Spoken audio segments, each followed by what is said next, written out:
പരിശുദ്ധ അമ്മയുടെ മാധ്യസ്ഥത്തിലെ ഈശോയുടെ തിരുസന്നിധാനത്തിൽ സമർപ്പിക്കുമ്പോൾ അതിൻ്റെ കൂടെ ഇന്ന് മനുഷ്യൻ അവൻ്റെ ജീവിതത്തിൻ്റെ സംഘർഷനിർഭരമായ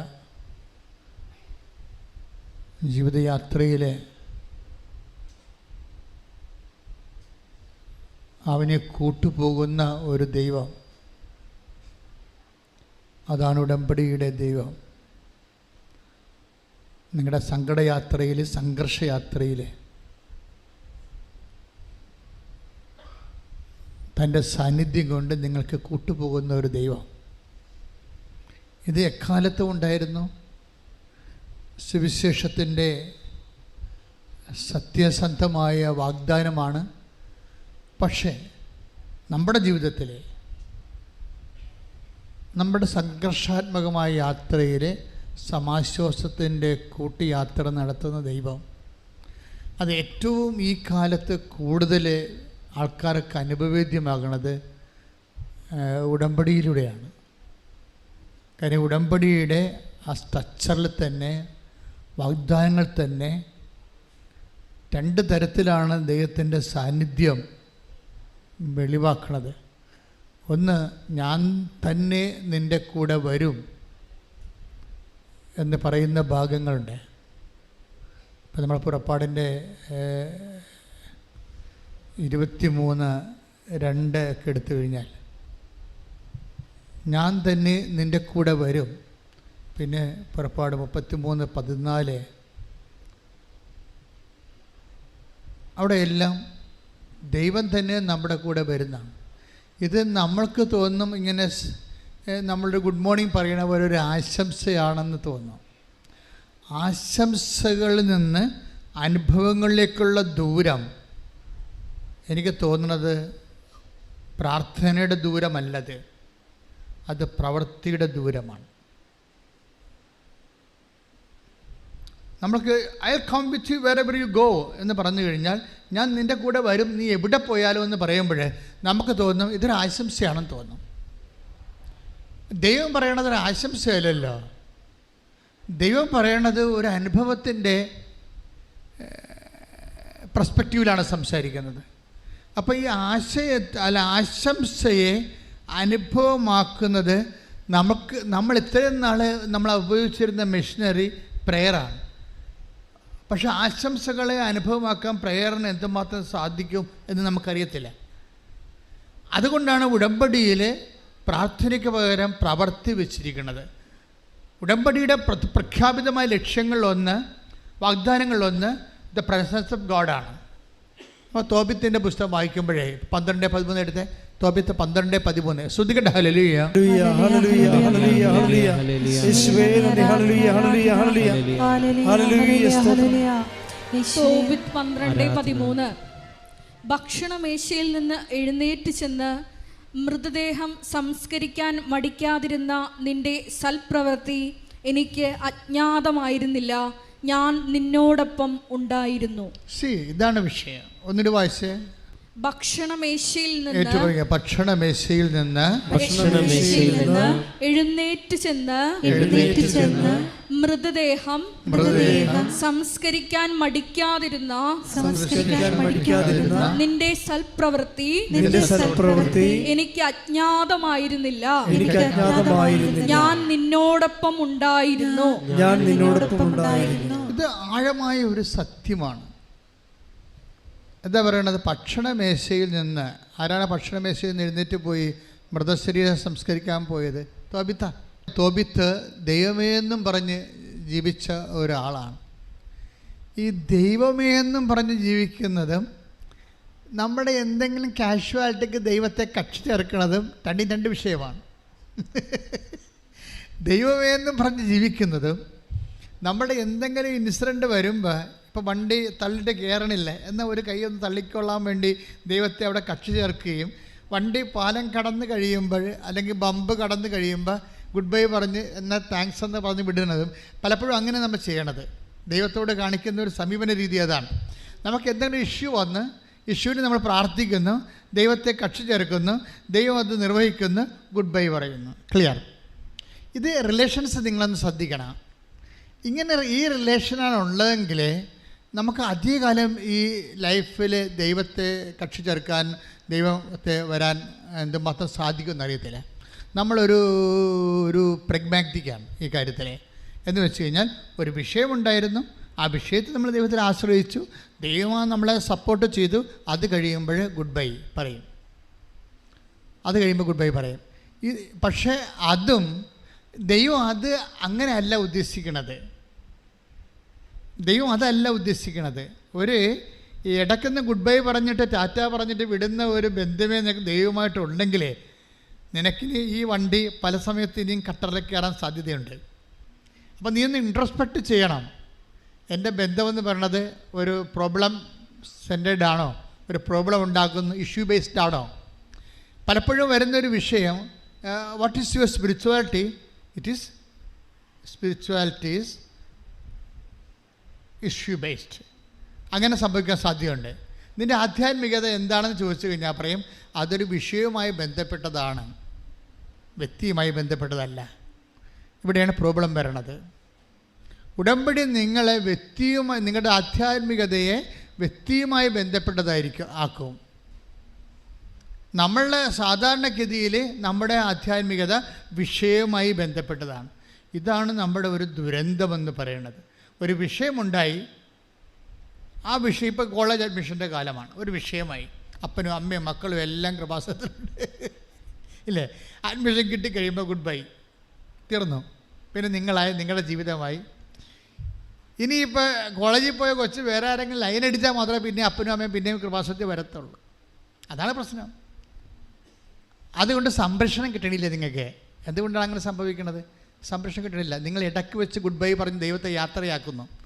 കാര്യം കണ്ടു കഴിയുമ്പോൾ ദൈവത്തെ ഗുഡ് ബൈ പറഞ്ഞ് യാത്രയാക്കുന്നു. അച്ഛൻ നിങ്ങളെ ആക്ഷേപിക്കുന്നതല്ല, സങ്കടകരമായൊരു യാഥാർത്ഥ്യമാണ്. ഒന്ന് പ്രാർത്ഥിച്ച മക്കളെ, കർത്താവ് ദൈവമേ, സത്യം പറഞ്ഞാല് പലപ്പോഴും അറിയാതെയാണ് ഒരാവശ്യം കഴിയുമ്പോൾ നിന്നോട് യാത്ര പറഞ്ഞു പോരുകയോ നിന്നെ ആശംസിച്ച് എന്റെ ജീവിതത്തിൽ നിന്ന് യാത്ര ആക്കുകയും ചെയ്യുന്നത്. പക്ഷെ കർത്താവേ, ഉടമ്പടി പ്രകാരം നിന്റെ വാഗ്ദാനമാണ്. Wherever you go, നീ എവിടെ പോയാലും നിത്യത വരെ ഞാൻ നിന്റെ കൂടെ ഉണ്ടായിരുന്നു. കർത്താവേ, എന്നോട് കൂടെ അന്ത്യം വരെ നിലനിൽക്കാനുള്ള നിന്റെ ആഗ്രഹത്തെ മാനിച്ചുകൊണ്ട് എന്നെ സംരക്ഷിക്കാനുള്ള നിന്റെ കരുതലിനെ തിരിച്ചറിയാതെ പോയ നിമിഷങ്ങളെ ഓർത്ത് ഞാൻ വിഷമിക്കുന്ന കർത്താവേ, ശേഷിച്ച കാലം മുഴുവൻ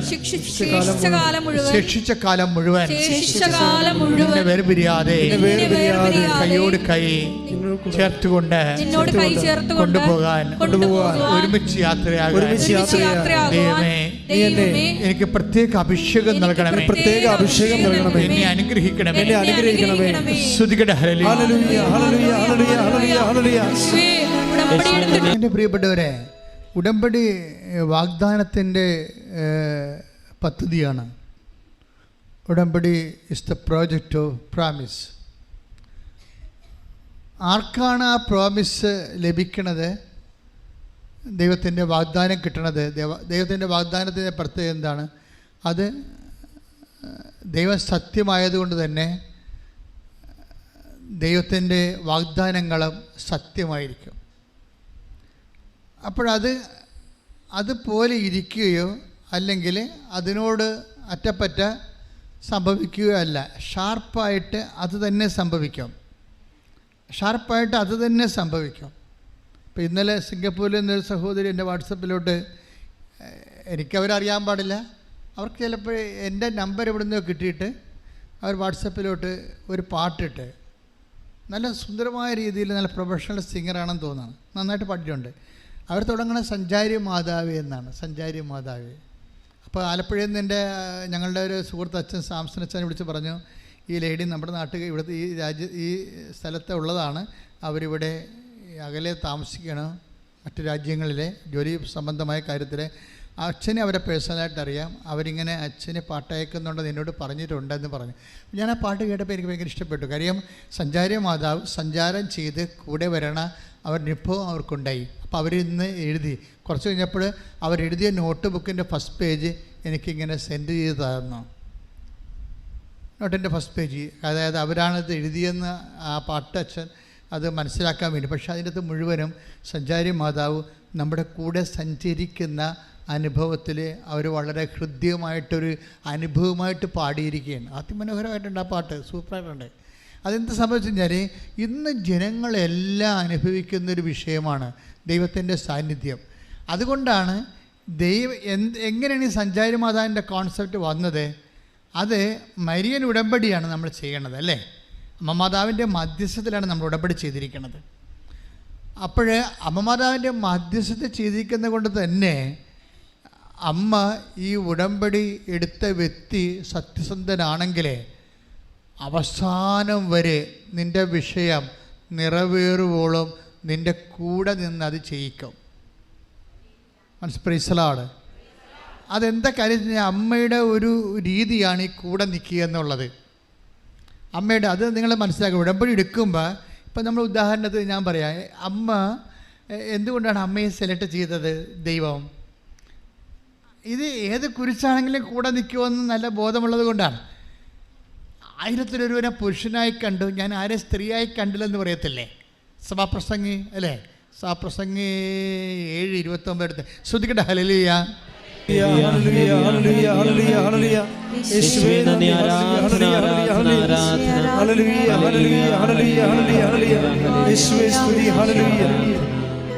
സഭാപ്രസംഗി 7:28. 1000 ഞാൻ പുരുഷനായി കണ്ടു. എന്ന് പറഞ്ഞേ, 1000 ഞാൻ പുരുഷനായി കണ്ടു. എന്നാൽ ഒരുവളെയും സ്ത്രീയായി കണ്ടില്ല.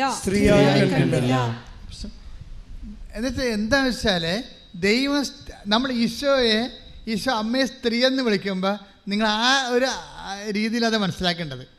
ദൈവം ഉദ്ദേശിക്കുന്ന സ്ത്രീയുടെ സ്വഭാവങ്ങളിൽ ഒന്നാണ് വിഷമസന്ധികളിൽ കൈവിടാതെ കൂടെ നിൽക്കുന്നത്. ആ ദൈവത്തിൻ്റെ സ്വഭാവമാണ്. ദൈവം ഉദ്ദേശിക്കുന്ന ഇപ്പം അമ്മ എന്താണ് ആദ്യമേ കർത്താവ് നീ ഗർഭം ധരിച്ചൊരു പുത്രനെ പ്രസവിക്കുമെന്ന് പറയുമ്പോഴേ അമ്മ അതിന് മറുപടി പറഞ്ഞ എന്താണ്? ഇതാ കർത്താവിൻ്റെ ദാസി, നിൻ്റെ വചനം പോലെ എന്നിൽ നിറവേറട്ടെ. Take the word of God. ശ്രദ്ധിക്കട്ടെ. ഹല്ലേലൂയ. ഹല്ലേലൂയ. ഹല്ലേലൂയ. ഹല്ലേലൂയ. ഹല്ലേലൂയ. Read it again. ലൂക്ക 1:38. ലൂക്ക 1:38. മറിയം പറഞ്ഞു, മറിയം പറഞ്ഞു, ഇതാ കർത്താവിന്റെ ദാസി, നിന്റെ വാക്ക് എന്നിൽ നിറവേറട്ടെ. അപ്പൊ എന്താ അവസാനം പറഞ്ഞ വാക്ക് എന്താ? നിന്റെ വാക്ക് എന്നിൽ നിറവേറട്ടെ, അല്ലേ? ക്ലിയർ അല്ലേ? അപ്പോഴേ വാക്ക് ഏതറ്റം വരെ ജീവിതം പോയാലും വാക്ക് നിറവേറ്റുമെന്ന് മറിയത്തിൽ ദൈവം വിശ്വസിച്ചുകൊണ്ടാണ് അവരെ സ്ത്രീ എന്ന് വിളിച്ചത്. കൈയിടിച്ച് കർത്താവ്. നമ്മൾ യോഹന്നാന്റെ സുവിശേഷം 19:25 യോഹന്നാൻ 19:25. യേശുവിന്റെ കുരിശിനരികെ അവന്റെ അമ്മയും അമ്മയുടെ സഹോദരിയും ക്ലോപ്പാസിന്റെ ഭാര്യ മറിയവും മഗ്ദലേന മറിയവും നിൽക്കുന്നുണ്ടായിരുന്നു. അപ്പൊ യേശുവിന്റെ അമ്മ അവിടെ നിൽക്കുന്നതുകൊണ്ടാണ് മറ്റേ കക്ഷികളെല്ലാം അവിടെ നിൽക്കുന്നത്. അല്ലെങ്കിൽ അവരൊക്കെ അടുത്ത വണ്ടിക്ക് വീട്ടിൽ പോയണം. നമ്മൾ തന്നെ എന്തുകൊണ്ടാണ് ഇവിടെ നിൽക്കുന്നത്? അമ്മ നിൽക്കുന്ന കൊണ്ടാണ്. നമ്മളീ കുരിശിൻ്റെ ചുവടിലേക്ക് ചില സമയത്ത് അതിൻ്റെ അരികിൽ കൂടിയൊക്കെ പോകില്ല. ജീവിതത്തിൻ്റെ കുരിശിൻ്റെ അരികിൽ കൂടിയൊക്കെ പോകുമ്പോഴും നമ്മളെന്തുകൊണ്ടാണ് നിൽക്കണത്? ആത്മഹത്യ ചെയ്യാതെയും അല്ലെങ്കിൽ മറ്റ് വിക്രിയകളൊന്നും ചെയ്യാതെ നിൽക്കുന്നത് എന്താണ്? അമ്മ നിൽക്കുന്നു എന്നുള്ളത് കൊണ്ടാണ്. അപ്പോഴേ ഇതാ കർത്താവിൻ്റെ ദാസി. എനിക്ക് തോന്നുന്നത് ഈ ലൂക്ക 2:38 1:38 ലൂക്ക 1:38 1:38 ഇതാണ്, അങ്ങ് വാക്കെന്നിൽ നിറവേറട്ടെ, അങ്ങയുടെ വചനം പോലെ എന്നിൽ നിറവേറട്ടെ. അപ്പോൾ അവസാനത്തെ വാക്ക് എന്താണ്? നിറവേറട്ടെ എന്നുള്ളതാണ്. അതും യോഹന്നാൻ്റെ 19:25 തമ്മിൽ ലിങ്ക് ചെയ്യേണ്ടതാണ്. അതെന്താ പറയണത്? യേശുവിൻ്റെ അമ്മ അവൻ്റെ കുരിശിൻ്റെ ചുവട്ടിൽ നിന്നിരുന്നു. ദാറ്റ് മീൻസ് എന്തിനാണ് നിൽക്കണത്? കർത്താവിൻ്റെ വാക്ക് നിറവേറ്റാൻ വേണ്ടി നിൽക്കുകയാണ്. മനസ്സിലായില്ലേ? അപ്പോഴാ നിപ്പിൻ്റെ വ്യാഖ്യാനം എന്താണ്? വെറുതെ നിന്നല്ല, വന്ന് അകപ്പെട്ടു പോയതല്ല. നമ്മൾ പറയണേ ഞങ്ങൾക്ക് എന്ത് വിധിയാണ് എന്നൊക്കെ പറഞ്ഞ ആൾക്കാർ തലേ കൈവെക്കല്ലേ. ദാറ്റ് മീൻസ് സങ്കടം വരുമ്പോൾ അകപ്പെട്ടു പോകുന്നല്ലേ പറയണത്. മറിയം അകപ്പെട്ടതല്ല, മറിച്ച് എന്താണ്? അങ്ങനെ വാക്കിന് നിറവേറട്ടെ എന്ന് ആദ്യമേ കയറി അമ്മ സമർപ്പിച്ചിരുന്നു. ആ സമർപ്പണത്തിൻ്റെ, കർത്താവിൻ്റെ വാക്കിനോടുള്ള സമർപ്പണത്തിൻ്റെ ഭാഗമായിട്ട് ദൈവത്തിൻ്റെ വചനം നിറവേറ്റാനാണ് അവൾ കുരിശിനെ ചുവട്ട് നിൽക്കുന്നത്. കൈയടിച്ച് കർത്താവ്. ഒരു റിയാലിറ്റി ഷോയിലുള്ള ആൾ ഞാൻ സാക്ഷിയിട്ടിട്ടുണ്ട്. ഒരു സാക്ഷ്യം പറഞ്ഞായിരുന്നു. അയാൾക്ക് 2 കുഞ്ഞുങ്ങളുണ്ട്, ആൺകുഞ്ഞുങ്ങളെ. അപ്പോൾ അദ്ദേഹത്തിൻ്റെ ആഗ്രഹം ഒരു ആൺകുഞ്ഞും കൂടി വേണമെന്നുള്ളതാണ്. അപ്പോൾ മൂന്നാമത്തെ കുഞ്ഞിനെ പ്രഗ്നൻ്റ് ആയപ്പോൾ കുഞ്ഞിൻ്റെ എല്ലാം ഓക്കെ, ബ്രെയിനൊക്കെ ഓക്കെയാണ്, ഹാർട്ട് ഓക്കെയാണ്. പക്ഷെ ശ്വാസകോശം ചുങ്ങിപ്പോയതാണ്. അത് കുടലും പണ്ടവും എല്ലാം ആമാശയം ഉൾപ്പെടെ അങ്ങോട്ട് ഇടിച്ച് കയറി നിൽക്കണ കാരണം ശ്വാസകോശം ചെറുതായിപ്പോയി. അപ്പോൾ ഓക്സിജൻ എടുക്കണില്ല. അപ്പോൾ ഇത് അറിഞ്ഞോടുകൂടി ഇയാൾക്ക് ഭയങ്കരമായ കരച്ചിലാണ്. അയാൾ പറയുന്നുണ്ട്, എൻ്റെ ഒരു ഇമോഷൻ ഇങ്ങനെയാണ്, ചിരി വരുമ്പോൾ ഞാൻ നല്ലോണം ചിരിക്കും, കരച്ചിൽ കഴിഞ്ഞാൽ ഞാൻ വല്ലാത്ത രീതി കരയും, എനിക്ക് സഹിക്കാൻ പറ്റുന്നില്ലെന്ന് പറയണം. അയാളത് പറയുമ്പോൾ പോലും അയാൾ കരയണ രീതിയിലാണ് സംസാരിക്കണത്. അവസാനം ഇയാൾ അമ്മയെടുത്ത് വരും. അമ്മയെടുത്ത്, അമ്മ എനിക്ക് കുഞ്ഞിനെ തരണം, അമ്മ വിചാരിച്ചാലേ ചെയ്യാൻ പറ്റത്തുള്ളൂ. എന്നിട്ട് ഈ മനുഷ്യൻ, എന്നിട്ട് ഡോക്ടർ പറയുന്നത് ഓപ്പറേഷൻ ചെയ്യാൻ പറ്റത്തില്ല, കാര്യം ഈ പതിരയും ശ്വാസകോശവും ഹൃദയവും എല്ലാം ഇങ്ങനെ അമങ്ങിയിരിക്കുകയല്ലേ, അപ്പോൾ അത് ചെയ്യാൻ പറ്റത്തില്ലെന്ന് പറയും. പക്ഷേ എന്തെങ്കിലും അമ്മയോട് ചെയ്ത ഉടമ്പടി, നമുക്കറിയാലോ ഇന്ന് പല മനുഷ്യരുടെയും ഒരു ആസ്തി ഒരു ആസ്തി ഉറപ്പെന്ന് പറഞ്ഞാൽ എന്താണ്? ഉടമ്പടിയാണ്. കാര്യം അപ്പോഴും ആൾക്കാർ പറഞ്ഞാൽ എന്താണ്? സാറേ ഡോക്ടറെ ശരിയാകും, ഞങ്ങൾ ഉടമ്പടി. അപ്പോൾ ഡോക്ടറോട് പറയത്തില്ലെങ്കിൽ മനസ്സിൽ പറയാം, എന്താണ്? ഞങ്ങളെ ഉടമ്പടി എടുത്തിട്ടുണ്ട്. എന്നുവെച്ചാൽ അമ്മയുമായിട്ട് ഞങ്ങൾ ഉടമ്പടി, മക്കളെ നിങ്ങൾ ഉടമ്പടി എടുത്തിട്ടുണ്ടോ എന്ന കാര്യം സത്യമാണ്. പക്ഷെ അതല്ല പ്രശ്നം, ഉടമ്പടി വർക്കൗട്ട് ചെയ്യുന്നുണ്ടോ എന്ന് നോക്കണം. ഇല്ലേ, നിങ്ങൾ ലൈൻ വലിച്ചു എന്ന് പറഞ്ഞത് കാര്യം ശരിയാണ്, പക്ഷെ കറണ്ടുണ്ടോ, ഫീസ് പോയിരിക്കണം എന്നൊക്കെ നോക്കണം, ഇടക്ക് ചെക്ക് ചെയ്യണം. ലൈൻ വലിച്ചു എന്ന് പറഞ്ഞിട്ട് കാര്യമില്ല. പക്ഷേ അത് ഫീസ് പോയിരിക്കുകയാണെങ്കിൽ നമുക്ക് ലൈറ്റ് തെളിയത്തില്ല. എന്ന് പറഞ്ഞ പോലെ തന്നെ നിങ്ങൾ ഉടമ്പടി എടുത്താലും ഉടമ്പടിയുടെ മെയിൻ സംഭവം എന്താണ്? പ്രധാനപ്പെട്ട സംഭവം എന്താണ്? ഉടമ്പടിയുടെ പ്രസൻസ്. മറ്റ് പ്രാർത്ഥനകളിൽ നിന്ന് വ്യത്യസ്തമായിട്ട് ഉടമ്പടിയുടെ ഈ പദ്ധതി പ്രയോഗങ്ങളെ നമുക്ക് തരുന്ന ഒരു പ്രത്യാശ എന്ന് പറയുന്നത് പ്രസൻസാണ്. എന്ന് വെച്ച് കഴിഞ്ഞാൽ എന്താണ്? സാന്നിധ്യം. എനിക്ക് തോന്നുന്നത് ഇതാണ്, മറ്റ് പല വിഷയങ്ങളും വ്യത്യസ്തങ്ങളായ പ്രാർത്ഥനാ രീതികളിലേക്ക് ഒരു പരിവരെ നടക്കുമെങ്കിലും ഉടമ്പടി പ്രത്യേകിച്ച് why should I take covenant, ഞാൻ എന്തുകൊണ്ട് ഉടമ്പടി എടുക്കണമെന്ന് ചോദിച്ചാൽ അതിന് ഉത്തരവേ ഉള്ളൂ. എന്താ കാര്യം? എൻ്റെ കൂടെ ദൈവം വരുമെന്ന് ഉടമ്പടി പ്രകാരം പറഞ്ഞിട്ടുണ്ട്. എൻ്റെ കൂടെ ദൈവം വരും. അത് സഞ്ചാരി മാതാവ് തൻ്റെ കൂടെ വരുന്നത് എല്ലാവരുടെയും അനുഭവമാണ്. കാര്യം ദൈവത്തിന് ആദ്യകാലം മുതലേ ഉള്ള ഒരു സത്യസന്ധമായ നിലപാടാണ് വിശ്വസിക്കുന്നതിൻ്റെ കൂടെ പോകണമെന്നുള്ളത്. അത് പുതിയതല്ല, വിശ്വസിക്കുന്നതിൻ്റെ കൂടെ. ഇപ്പം നമ്മൾ 23:20 എടുത്ത പുറപ്പാട് ശ്രദ്ധിക്കട്ടെ. ഹല്ലേലൂയ ഹല്ലേലൂയ ഹല്ലേലൂയ ഹല്ലേലൂയ ഹല്ലേലൂയ യേശുവേ നന്ദി. ഹല്ലേലൂയ ഹല്ലേലൂയ ഹല്ലേലൂയ ഹല്ലേലൂയ ഹല്ലേലൂയ ഹല്ലേലൂയ ഹല്ലേലൂയ ഹല്ലേലൂയ. പുറപ്പാട് 23:20. പുറപ്പാട് 23:20. ഇതാ ഒരു ദൂതനെ പറഞ്ഞേ ഇതാ ഒരു ദൂതനെ നിനക്ക് മുൻപേ ഞാൻ അയക്കുന്നു. അവൻ നിന്റെ വഴിയിൽ നിന്നെ കാത്തുകൊള്ളും. ഞാൻ ഒരുക്കിയിരിക്കുന്ന സ്ഥലത്തേക്ക് നിന്നെ കൊണ്ടുവരികയും ചെയ്യും. അപ്പോൾ ഈ ലാൻഡ് ആൻഡ് ലൈഫ് ഉടമ്പടിയുടെ ബേസിക് ആയിട്ടുള്ള സംഭവമാണ്. ലാൻഡ് ആൻഡ് ലൈഫ്, ജീവിതം എന്ന് പറഞ്ഞാൽ എന്താ? സം ടോട്ടൽ, അതിൻ്റെ തട്ടകം, ഒരു ജീവിതത്തിൻ്റെ തട്ടകം എന്താണ്? ജീവിതം മീൻസ് ലൈഫ്. ലൈഫിൻ്റെ തട്ടകം എന്താണ്? ലാൻഡാണ്. ലാൻഡ്, അതായത് ഉടമ്പടിയുടെ ബേസിക് ആയിട്ടുള്ള എല്ലാം എന്താണ്? ബേസിക് ആയിട്ടുള്ള ലാൻഡ്. അത് നിങ്ങളുടെ ജീവിതം കരുപ്പിടിപ്പിക്കാൻ വേണ്ടി നമുക്ക് ആവശ്യമായത് എന്താണ്? അനുകൂലമായ സ്ഥലമാണ്. അനുകൂലമായ സ്ഥലം.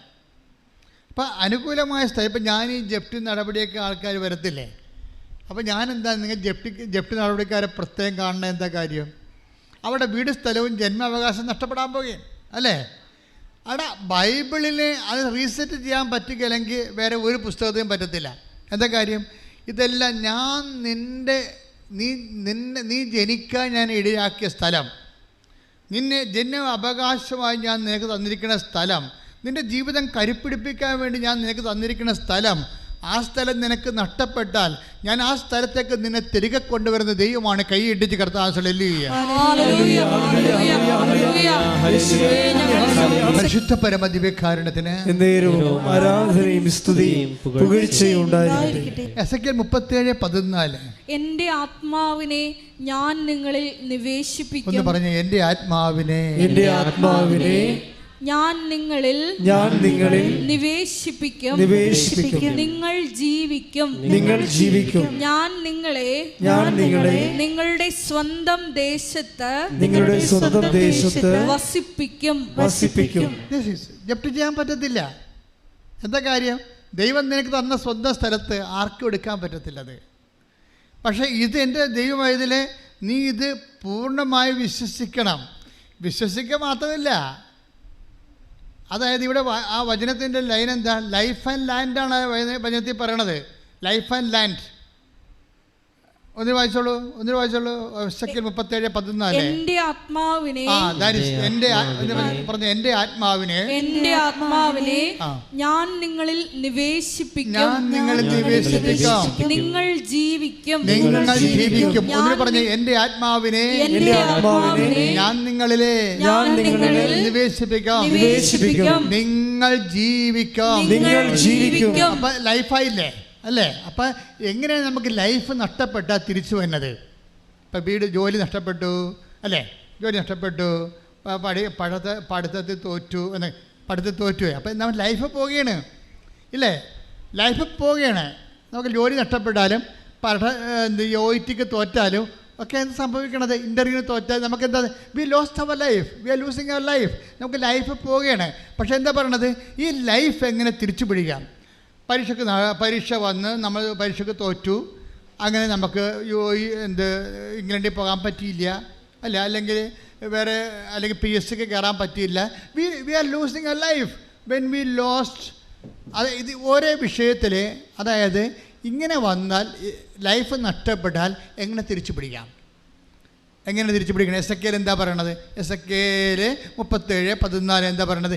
എന്റെ ആത്മാവിനെ പറഞ്ഞേ, ഞാൻ നിങ്ങളിൽ നിവേശിപ്പിക്കും. നിങ്ങൾ ജീവിക്കും. അപ്പൊ ജീവിക്കണവരുടെ കണ്ടല്ലേ? ജീവിക്കണം. അപ്പം ജീവിതത്തിൽ എന്തെങ്കിലും പരീക്ഷയോ അല്ലെങ്കിൽ കച്ചവടം പൂട്ടിപ്പോയി. ഇന്നലത്തെ ഒരു സത്യദാസിൻ്റെ സാക്ഷ്യം ട്രിവാൻഡ്രം ആണ്, അവിടുത്തെ ഇടവേക്കാരനാണ്. സത്യദാസ് എന്താ പറയുന്നത് വെച്ചാൽ, സത്യദാസിന് റീസർവേ പണ്ട് നടന്നപ്പോൾ പുള്ളിയുടെ 3 കട പുള്ളിക്കുണ്ടായിരുന്നു. 3 കച്ചവടം, പിടിയക്കട. അതിന് 2 വേറെ ആൾക്കാരുടെ പേരിലായിപ്പോയി. വല്ല പരിപാടിയുണ്ട്. തല കുത്തി മറിഞ്ഞിട്ട് ഈ സാധനം പുള്ളിയുടെ പേരിലാക്കാൻ പറ്റണില്ല. ഈ റീസർവേ ഒക്കെ നടന്ന ആൾക്കാരൊക്കെ ഒന്ന് തിരക്കിപ്പോയി നോക്കണേ. ഞങ്ങളുടെ സ്ഥലത്തല്ലേ ഞങ്ങൾ ജീവിക്കണത്, ഞങ്ങളുടെ കയ്യിലാണല്ലോ എന്നൊക്കെ പറഞ്ഞ കാര്യമില്ല. സർക്കാരിൻ്റെ കയ്യിൽ, നിങ്ങളുടെ കയ്യിലല്ല ഇരിക്കണം, കണ്ടവൻ്റെ കയ്യിലായിരിക്കണേ. ഇപ്പോൾ റീസർവേ നടന്ന കക്ഷികളൊക്കെ നേരെ പോയി വില്ലേജ് ഓഫീസിൽ പോയിട്ട് ഇപ്പോഴും എത്രയും വേഗം അത് പോക്കുവരവ് ചെയ്തിട്ട് ടാക്സ് അടച്ചിട്ട് രസീത് വാങ്ങിച്ചേക്കണം, അല്ലെങ്കിൽ നമ്മുടെ കയ്ക്ക് സ്ഥലം ഉണ്ടാകത്തില്ല. സ്ഥലം കൂടുതലുള്ള ആൾക്കാർ അത് തന്നെ ചെയ്യേണ്ടി വരുമായിരിക്കും. അല്ലെങ്കിൽ ഗവൺമെൻറ് അത് മിച്ചഭൂമിയാക്കി എടുത്തിട്ട് ആവശ്യമുള്ളവർക്ക് കൊടുക്കും. അപ്പോൾ നിങ്ങളെ ഈ വിഷയത്തിൽ ഞാൻ ജസ്റ്റ് ഇങ്ങനെ ആനുഷംഗികമായിട്ട് പറഞ്ഞതേ ഉള്ളൂ. അതായത് ഇപ്പോൾ സത്യദാസ് സംഭവിച്ചതാണ്, അയാളുടെ 2 കട പോയെന്നേ. അതുതന്നെയല്ലേ പഞ്ചായത്ത് ചെല്ലുമ്പോഴേ പഞ്ചായത്ത് വടിതടി ആയുധങ്ങളുടെ ഇയാളെ തല്ലാനും കൊല്ലാനും വന്ന പോലെയാണ് അവരിയ്ക്കണത്. ഇയാൾക്കൊരു സ്വാധീനമില്ല, ഇയാൾക്കൊരു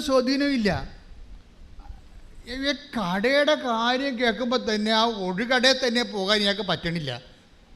അത് കയ്യേറിയത് പോലെ ഇരിക്കണം. അപ്പം പേടിയാണ്. ഈ കടയുടെ കാര്യം വീട്ടിൽ പറഞ്ഞാൽ എല്ലാവർക്കും പനി വരും.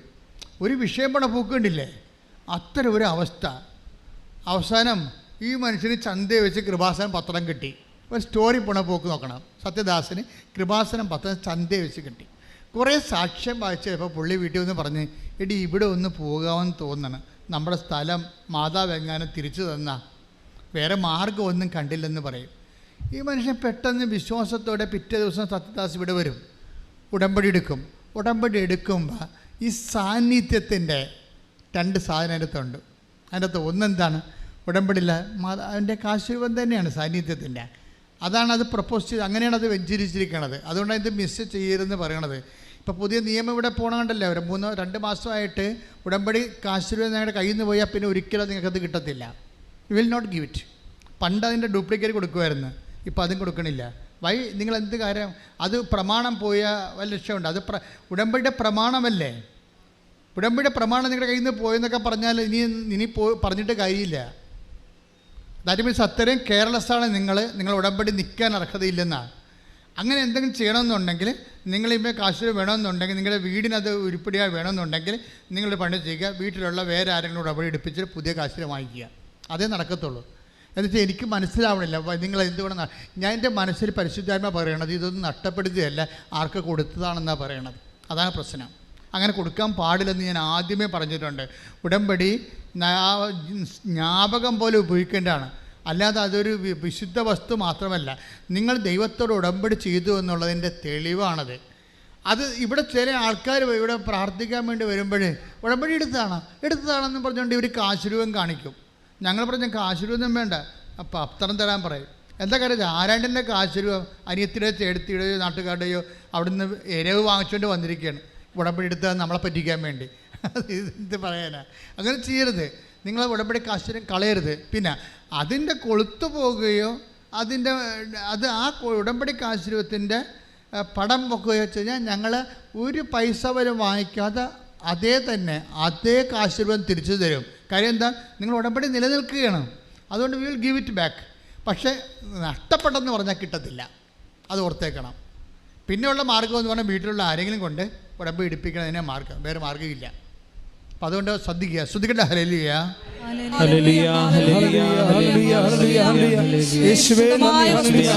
വിശുദ്ധിയോടെ കൈകാര്യം ചെയ്യാനുള്ള കൃപ ഉടമ്പടി എടുത്ത് ഞങ്ങൾക്ക് എല്ലാവർക്കും നൽകണമേ. ഹല്ലേലൂയ. പരിശുദ്ധ പരമദിവ്യകാരുണ്യത്തിന്. അപ്പോൾ ഇപ്പോൾ പരിശുദ്ധാത്മാവ് നമ്മളോട് സംസാരിച്ചുകൊണ്ടിരിക്കുന്നത് ഇതാണ്, എങ്ങനെയാണ് ലൈഫ് തിരിച്ചു പിടിക്കണത്. ലൈഫ് നഷ്ടപ്പെടുമെന്ന് വിചാരിക്കുക. ഇപ്പം സത്യദാസിൻ്റെ വിഷയം എന്താണ്, സത്യദാസ് ഉടമ്പടി എടുത്ത ശേഷം ഉടനെ അയാളത് പൂർണ്ണമായി വിശ്വസിച്ചു എന്നുള്ളതാണ്. എൻ്റെ മക്കളെ, ഈ പൂർണ്ണമായി വിശ്വസിക്കാത്തൊരു ഉടമ്പടി എടുക്കരുത് കേട്ടോ. അത് വളരെ ശ്രദ്ധിക്കേണ്ട കാര്യമാണ്. നാട്ടുകാരെടുത്തല്ലോ, വീട്ടുകാരെടുത്തല്ലോ, കൂട്ടുകാരെടുത്തെന്നൊക്കെ പറഞ്ഞുകൊണ്ട് വന്ന് നിങ്ങൾ ഉടമ്പടി എടുക്കരുത്. ആ ഉടമ്പടി എന്ന് പറഞ്ഞാൽ നിങ്ങളൊരു ദൈവവുമായിട്ടുള്ള ബയലാറ്ററൽ എഗ്രിമെൻ്റാണ്. ആ എഗ്രിമെൻറ്റിന് ആദ്യം തന്നെ നിങ്ങൾ ഈ പ്രമാണം വായിച്ച് കേൾക്കുമെന്ന് പറഞ്ഞിട്ടില്ലേ. ഇപ്പം നിങ്ങൾ രജിസ്റ്റർ ഓഫീസിൽ ചെല്ലുമ്പോൾ രജിസ്റ്റർ നമ്മളെന്താ ചോദിച്ചത്, പണം കൊടുത്തോ എന്ന് കൈപ്പറ്റിയോ എന്ന് ചോദിക്കുമ്പോൾ അയാൾ കൈപ്പറ്റിയെന്ന് പറയും, പണം കിട്ടിയെന്ന് പറയും. പിന്നെ മറ്റുള്ളവരോട് ചോദിക്കണത് എന്താണ്, ആധാരം വായിച്ചു നോക്കിയോ, അല്ലേ? അങ്ങനെ ചോദിക്കത്തില്ലേ, ആധാരം വായിച്ചു നോക്കി. അപ്പോൾ ഇവർ പറയും വായിച്ചു നോക്കിയെന്ന് പറയും. എവിടാ വായിച്ചു നോക്കിയെങ്കിൽ പിന്നെ എന്തിനാണ് കൃപാസനത്തിൽ വന്നിട്ട് വഴിയില്ലെന്ന് പറയണത്? അപ്പോൾ വായിച്ചു നോക്കില്ലെന്നല്ല എൻ്റെ അർത്ഥം. അച്ഛൻ ഒരു അബദ്ധം പറ്റിപ്പോയി, ചതിയായിപ്പോയി. എന്ത് പറ്റി? പ്രമാണം കിട്ടി, പക്ഷേ അതിൻ്റെ സ്ഥലമുണ്ട്, എല്ലാം ഉണ്ട്, പക്ഷേ വഴിയില്ലെന്ന്. പിന്നെ ഹെലികോപ്റ്റർ ഇറങ്ങാൻ പോണം. അതിനുവേണ്ടി പ്രളയം ഇടേണ്ടി വരും മിക്കവാറും. അതാ പ്രശ്നം. അതാ വായിച്ചു നോക്കില്ലെന്നർത്ഥം. ഇങ്ങനെ കുറേ അണ്ണന്മാർ ഉടമ്പടി ചെയ്തിട്ടുണ്ട് വായിച്ചു നോക്കാതെ കറക്റ്റായിട്ട്. പക്ഷേ സത്യദാസ് അങ്ങനെയല്ല.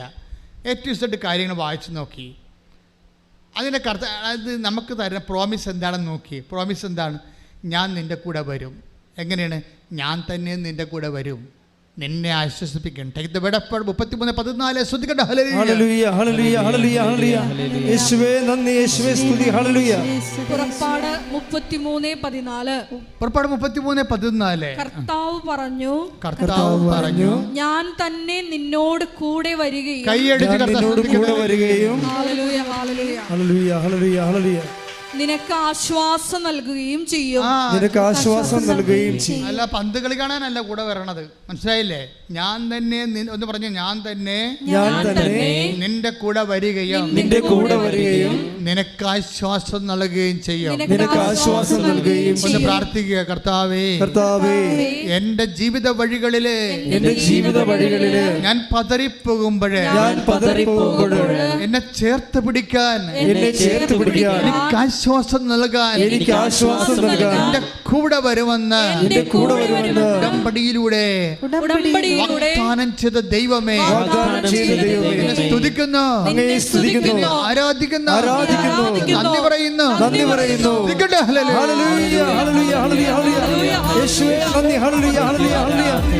പരിശുദ്ധ പരമദിവ്യ കാരുണ്യത്തിന് ആരാധനയും സ്തുതിയും പുകഴ്ചയും ഉണ്ടായിരിക്കട്ടെ. 33:14 എന്താണ് പറയണത്? ഞാൻ തന്നെ നിന്റെ കൂടെ വരികയും ഞാൻ തന്നെ നിന്നോട് കൂടെ വരികയും നിനക്ക് ആശ്വാസം നൽകുകയും ചെയ്യും. അപ്പൊ സത്യദാസ് അത് അതുപോലെ വിശ്വസിക്കുകയാണ്. പലർക്കും പറ്റാൻ വരുന്ന അബദ്ധം എന്താണെന്നറിയാമോ? എല്ലാവരും ഇടിച്ചു തല്ലി ഉടമ്പടി ചെയ്യും. അവിടെ പറയണതൊക്കെ കേൾക്കണത് എപ്പോഴാണ് ഈ ക്ലാസ് തീരണ അറിയത്തില്ല. കുറേ ഇനി എത്ര സമയം എടുക്കും? 1 മണിക്കൂർ എടുക്കുക. അപ്പോൾ ഈ താഴെപ്പോയിട്ട് എന്തായിരിക്കുക? താഴെപ്പോയിട്ട് 1.5 മണിക്കൂറുണ്ട്. 2.5 മണിക്കൂർ. അപ്പോൾ എപ്പോഴാണ് ഭക്ഷണം കഴിക്കണം? ഇങ്ങനെയാണ് ആൾക്കാർ നിൽക്കണത്. അതുകൊണ്ടാണ് ഉടമ്പടി ചില ആൾക്കാർക്ക് കൊടുക്കണത്. ആ സത്യദാസ് അങ്ങനെയല്ല. ഞാൻ തന്നെ നിൻ്റെ കൂടെ വരും. അപ്പോൾ കർത്താവ് എൻ്റെ കൂടെ വരാമെന്ന് പറഞ്ഞിട്ടുണ്ട്. പിന്നെ എന്താണ്? എനിക്ക് ആശ്വാസം നൽകുകയും ചെയ്യും. എന്നെ ആശ്വസിക്കാതെ എനിക്ക് എൻ്റെ വസ്തു കണ്ടവൻ കൊണ്ടുപോയില്ലേ? ഞാൻ പഞ്ചായത്ത് ചെല്ലുമ്പോൾ അവരെന്നെ തല്ലാനും കൊല്ലാനും എന്നെ പോലെയാണ് എന്നെ നോക്കണത്. അപ്പം ഞാൻ ഇനി അടുത്ത് പോകാനാണ്, എനിക്ക് കർത്താവേ ഉള്ളൂ. എന്നിട്ട് ഈ മനുഷ്യൻ പിറ്റേ ദിവസം തന്നെ ഉടമ്പടി കാശ്വര്യം കൊണ്ട് വിശ്വാസം പ്രമാണം ചൊല്ലിക്കൊണ്ട് പഞ്ചായത്ത് ആഫീസിൽ പോകും. ഇയാളെ ഓടിച്ചിട്ട് ഒഴിച്ചെന്ന് പറഞ്ഞിട്ടാ ബഹളം ഉണ്ടാക്കി വിരട്ടി ഓടിച്ച് സെക്രട്ടറി എടുത്ത് ചെല്ലും. അപ്പോൾ സംഭവിക്കണം, ഈ വിശ്വാസ പ്രമാണം ചൊല്ലി ഈ ഉടമ്പടി കാശ്വര്യം ഹോൾഡ് ചെയ്തുകൊണ്ട് വിശ്വാസപ്രമാണം ചൊല്ലി ഈ മനുഷ്യൻ പഞ്ചായത്ത് ഓഫീസിൽ ചെല്ലുമ്പോൾ തന്നെ സെക്രട്ടറി കസ്റ്റഡി ഇട്ട് കൊടുക്കും. എന്നിട്ട് ഉടനെ ഇങ്ങോട്ട് പറയും, നിങ്ങളുടെ കാര്യമെല്ലാം സെറ്റാകാൻ പോകും, ഞാൻ ഇന്ന് തന്നെ അത് കറക്റ്റ് ചെയ്തോളാം. വിതിൻ നോ ടൈം 2 കടയും പുള്ളിയുടെ പേര് എഴുതി കൊടുത്ത് രസീതും കൊടുത്ത്. ശ്രുതിക്കട്ടെ. ഹല്ലേലൂയ.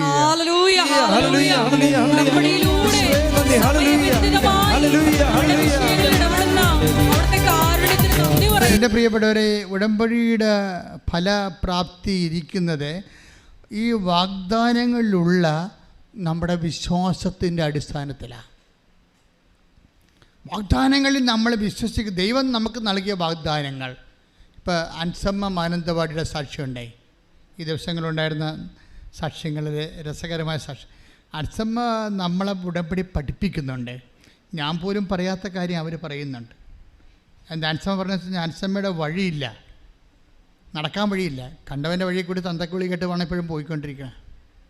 സങ്കടകരമായ അവസ്ഥയാണ്. വഴിയില്ലെങ്കിൽ അറിയാമല്ലോ നിങ്ങൾക്ക്. വഴിയില്ലെങ്കിൽ എന്താണ്? മക്കളെ കെട്ടിക്കാൻ പോലും പറ്റത്തില്ല. പെണ്ണ് ആലോചനയൊക്കെ വന്നു കഴിയുമ്പോൾ വഴിയില്ലെന്നും പറഞ്ഞ് ആൾക്കാർ പോകും. അതുകൊണ്ട് ആൻസം വളരെ പരുങ്ങലാണ്. ജീവിതം പരുങ്ങലാണ്. ലൈഫില്ല, ജീവിതമില്ല. അപ്പം ജീവിതമില്ലാത്ത കൊണ്ട് എന്താ പറയണത്? എൻ്റെ ആത്മാവിനെ. അപ്പം എസെക്കിയേൽ 17:14 വായിച്ച് ശ്രുതിക്കട്ടെ. ഹല്ലേലൂയ. ഹല്ലേലൂയ ഹല്ലേലൂയ ഹല്ലേലൂയ ഹല്ലേലൂയ. യേശുവേ നന്ദി. ഹല്ലേലൂയ ഹല്ലേലൂയ. എൻ്റെ ആത്മാവിനെ ഞാൻ നിങ്ങളിൽ നിവേശിപ്പിക്കും. അപ്പം ലൈഫ് നഷ്ടപ്പെട്ടെങ്കിൽ എന്താ മാർഗം? എൻ്റെ ആത്മാവിനെ ഞാൻ നിങ്ങളിലെ നിവേശിപ്പിക്കും. നിങ്ങൾ ജീവിക്കും. നിങ്ങൾ ജീവിക്കും. ഞാൻ നിങ്ങളെ നിങ്ങളുടെ സ്വന്തം ദേശത്ത് വസിപ്പിക്കും. അപ്പൊ നമുക്ക് വാസയോഗ്യമല്ലാത്തൊരവസ്ഥ വന്നാൽ അടുത്ത നടപടി എന്താണ്? ഞാൻ എൻ്റെ ആത്മാവിനെ നിങ്ങളുടെ മേൽ നിവേശിപ്പിക്കും. പിന്നെന്താ പറയണത്? നിങ്ങൾ ജീവിക്കാം. ഞാൻ നിങ്ങളെ നിന്റെ സ്വന്തം ദേശത്ത് വസിപ്പിക്കും. അപ്പം ചില ആൾക്കാർ പറയല്ലേ, അച്ഛാ വഴിയുമില്ല, മക്കൾക്ക് പെണ്ണും കിട്ടണില്ല, വിറ്റിച്ചിട്ട് പോകാൻ പോകുകയാണെന്ന് പറയും. എവിടെ പോകാനാണ്? എത്ര രൂപ കിട്ടും ചേച്ചി? പോയാലേ അവിടെ പോയാൽ നിങ്ങളെ വല്ലവർക്കും അറിയാൻ പറ്റുമോ? അപ്പോൾ അങ്ങനെയൊക്കെ താമസിച്ച പിന്നെ ഇങ്ങനെയുള്ള കല്യാണ കാര്യങ്ങളൊക്കെ വരുമ്പോൾ അവർ നിങ്ങളുടെ വേറെ അബൌട്ട്സൊക്കെ തിരക്കി വരുമ്പോൾ നിങ്ങൾക്കിവിടെ ആകാശവും ഭൂമിയും ഇല്ല, വേരും കായും ഇല്ലെന്ന് അറിഞ്ഞാൽ പിന്നെ നിങ്ങൾ സംശയിക്കത്തില്ലേ, ഇങ്ങനെ പോണത് ശരിയാണ്, വേറെ വഴിയുണ്ടാന്ന് നോക്കട്ടെ. അവിടെ വെച്ചാണ് ഞാൻ ഈ വിഷയം സെറ്റ് ചെയ്യണത്. ഞാൻ പറഞ്ഞ കർത്താവ് ഇവരെ വിടരുത്, ഇവരിത് വിറ്റിച്ചിട്ട് വേറെ ഒരു സ്ഥലത്ത് പോയി വാടക ഒറ്റയ്ക്ക് താമസിച്ചപ്പോൾ ഞാൻ അവിടെ ഒരു ആലോചന വന്നു കഴിഞ്ഞാൽ ഇവർക്ക് ആകാശവും ഭൂമിയും പാരമ്പര്യവും കുടുംബമൊന്നും ഇല്ലാത്ത ആൾക്കാരാണെന്ന് എങ്ങനെ ധരിച്ചു കഴിഞ്ഞാൽ അവർക്ക് അവിടെ നിലവാരത്തിൽ പെണ്ണ് കിട്ടത്തില്ല. അതുകൊണ്ടാണ് നിങ്ങൾ ജീവിക്കുമെന്ന് പറയണത്. ജീവിക്കുക എന്ന് വെച്ച് കഴിഞ്ഞാൽ മാന്യമായി ജീവിക്കുകയാണ്. ഞാൻ അങ്ങനെ എപ്പോഴെങ്കിലും ലൈഫ് ത്രെട്ടായി കഴിഞ്ഞാൽ പിന്നെ എന്താണ്? നിങ്ങൾ അപ്പം തന്നെ സ്പിരിച്വലായിട്ട് എംപവർ ചെയ്യണം. അതാണ് പറഞ്ഞത്.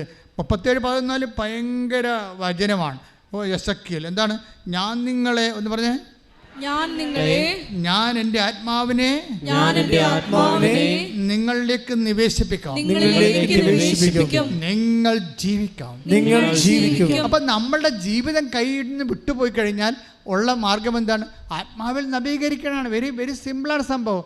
ആൻസമ്മ അങ്ങനെ ഒരാളാണ്. ആൻസമ്മ എന്താ ചെയ്തെന്നറിയാമോ? ഉടമ്പടി പ്രകാരം കൃത്യമായിട്ടാണ് ജീവിക്കുന്ന ആൾ. നിനക്കറിയാമല്ലോ, ഉടമ്പടി ഒരു പ്രാർത്ഥനാ രീതിയല്ല, ജീവിത രീതിയാണ്. അപ്പോൾ ഉടമ്പടി പ്രകാരം ജീവിച്ചിട്ട് ആൻസമ്മ പറഞ്ഞു, ഈ കിട്ടാത്ത വഴിയിലൂടെ ആൻസമ്മ എപ്പോഴും പോവും, എല്ലാ ദിവസവും. എങ്ങനെയാണെന്ന് അറിയുമോ? പച്ചത്തിരി കത്തിച്ചുകൊണ്ട് പോവും. പച്ചത്തിരി കത്തിച്ച് പ്രത്യക്ഷനും പ്രാർത്ഥനയും ചൊല്ലിക്കൊണ്ട് പോവും. എന്നിട്ട് ആൻസമ്മ പറയണത്, ഈ പച്ചത്തിരിൻ്റെ കയ്യിലെടുക്കുമ്പോൾ ഞാൻ പറയും, പ്രപഞ്ച പ്രകൃതിയുടെ മാതാവേ, കൃപാസനം മാതാവേ, കുളിർ കോരിപ്പോ ശ്രുതിക്കട്ടെ. ഹല്ലേലൂയ. പ്രത്യക്ഷനെ പ്രാർത്ഥന ചെല്ലുമ്പോൾ ആൻസമ്മ ചെല്ലുന്ന പ്രാർത്ഥന എന്താണെന്നറിയാം? അതിൻ്റെ കൂടെ നമുക്ക് എന്ത് ചെല്ലിയാലേ പ്രത്യക്ഷയുടെ പ്രാർത്ഥന ചെല്ലാൻ പറ്റത്തുള്ളൂ? ആദ്യം വിശ്വാസ പ്രമാണം ചെല്ലണം, അല്ലേ? അതിലാണ് ഈ സംഭവം. വെടിമരുന്ന് മുഴുവൻ ഇരിക്കണം അവിടെയാണ്.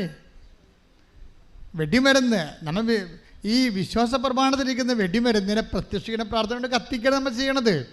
പ്രത്യക്ഷീകരണ പ്രാർത്ഥന തീയാണ്. അമ്മയുടെ പ്രത്യക്ഷീകരണം സാധൂകരിക്കുക, നീതീകരിക്കുക എന്നുള്ളത് അമ്മയുടെ ചുമതലയാണ്. അമ്മ സമയ കടികാരം നെഞ്ചിൽ ചാർത്തിക്കൊണ്ട് 2004 പ്രത്യക്ഷപ്പെടുമ്പോൾ ദുരന്തമുണ്ടാകുമ്പോൾ പ്രാർത്ഥിക്കണമെന്ന് പറയുമ്പോൾ ഇന്ന് വരെ ദുരന്തമൊഴിഞ്ഞിട്ട് കേരളത്തിലെ ലോകത്തിലെ നേരമില്ല. നമ്മളും തന്നെയും ഓരോ വ്യക്തി ദുരന്തങ്ങൾ ഒന്നിന് പിറകെ ഒന്നായി നമ്മൾ അനുഭവിച്ചുകൊണ്ടിരിക്കുകയാണ്. ഇതിനെല്ലാം പറ്റിയ പ്രാർത്ഥനയാണ് ഉടമ്പടി പ്രാർത്ഥനയായിട്ട് അമ്മ തന്നതാണ്. അപ്പോൾ അതിലുള്ളതാണ് പ്രത്യക്ഷീകരണ പ്രാർത്ഥന. പ്രത്യക്ഷീകരണ പ്രാർത്ഥന തീയാണ്, പക്ഷേ വിശ്വാസ പ്രമാണം വെടിമരുന്നാണ്. ഈ വിശ്വാസ പ്രമാണം നമ്മൾ ചൊല്ലിക്കൊണ്ടാണ് ഈ പ്രത്യക്ഷീകരണ പ്രാർത്ഥന തീ വെടിമരുന്ന് കൊടുക്കുമ്പോഴാണ് ഈ സംഭവം പൊട്ടണത്. ആൻസമ്മ രണ്ടും ചൊല്ലിക്കൊണ്ടാണ് ചെല്ലണത്. വിശ്വാസപ്രമാണം ചൊല്ലിക്കൊണ്ട് പച്ചത്തിരി പിടിച്ചുകൊണ്ട് ആണ് ഈ കിട്ടാത്ത വഴിയിലൂടെ സഞ്ചരിക്കുന്നത്. അതൊരു വിശ്വാസത്തിൻ്റെ ഒരു യാത്രയാണ്. അധികം സഞ്ചരിക്കേണ്ടി വന്നില്ല. 41 ദിവസം സഞ്ചരിച്ചപ്പോൾ ഈ വഴി അവളുടെ പേരിൽ എഴുതി കിട്ടും. ശ്രദ്ധിക്കട്ടെ. ഹല്ലേലൂയ. ശ്രദ്ധിക്കുക. എസെക്കിയേൽ എന്താ നമ്മൾ വായിച്ചത്? എസെക്കിയേൽ എന്താ വായിക്കുക? എങ്ങനെയാണ് നമ്മൾ ജീവിക്കണത്? ജീവിതം കൈമോശം വന്നു പോയാൽ, പരീക്ഷ തോറ്റു, അല്ലെങ്കിൽ നമ്മൾക്ക് ഡീപ്രമോഷനായി, PR കിട്ടണില്ല, വസ്തു വിൽക്കാൻ പറ്റണില്ല, വസ്തു എടുക്കാൻ പറ്റണില്ല, വീട് സ്ഥലവുമില്ല, ഇങ്ങനെ ജീവിതം പോയാൽ എന്ത് ചെയ്യും? അതായത് അത് എസെക്കിയേൽ പറയണത് എന്താണ്? ഞാൻ എൻ്റെ ആത്മാവിനെ നിങ്ങളിലേക്ക് അയക്കും, നിങ്ങൾ ജീവിക്കും. പറഞ്ഞേ, ഞാൻ എൻ്റെ ആത്മാവിനെ നിങ്ങളിലേക്ക് അയക്കും, നിങ്ങൾ ജീവിക്കും. അപ്പോൾ ആൻസമ്മ എങ്ങനെയാണ് ജീവിതം തിരിച്ചു പിടിക്കണത്? കിട്ടാത്ത വഴി കിട്ടണത് എങ്ങനെയാണ്? വിശ്വാസ പ്രമാണം ചൊല്ലിക്കൊണ്ട് കിട്ടാത്ത വഴിയിലൂടെ പച്ചത്തിരിയും പിടിച്ച് പ്രപഞ്ചപ്രദ മാതാവിനെ മധ്യസ്ഥം ചേർത്തുകൊണ്ട് നടക്കും. അത് വിശ്വാസ പ്രഖ്യാപനങ്ങളാണ്. പക്ഷേ ഇത് ചെയ്യിക്കുന്നത് വിശ്വാസത്തിലാണ്. ഇത് വിശ്വാസം ഒരു ആത്മാവാണ്. അതാണ് ഞാൻ എൻ്റെ ആത്മാവ് നിങ്ങളിലേക്ക് അയക്കുമെന്ന് പറയുമ്പോൾ വിശ്വാസത്തിൻ്റെ ആത്മാവാണ് ആൻസമ്മയെ വർക്ക് ചെയ്യണത്. ഐസയ 11:2 എടുത്ത് ശ്രുതിക്കട്ടെ. ഹല്ലേലൂയ.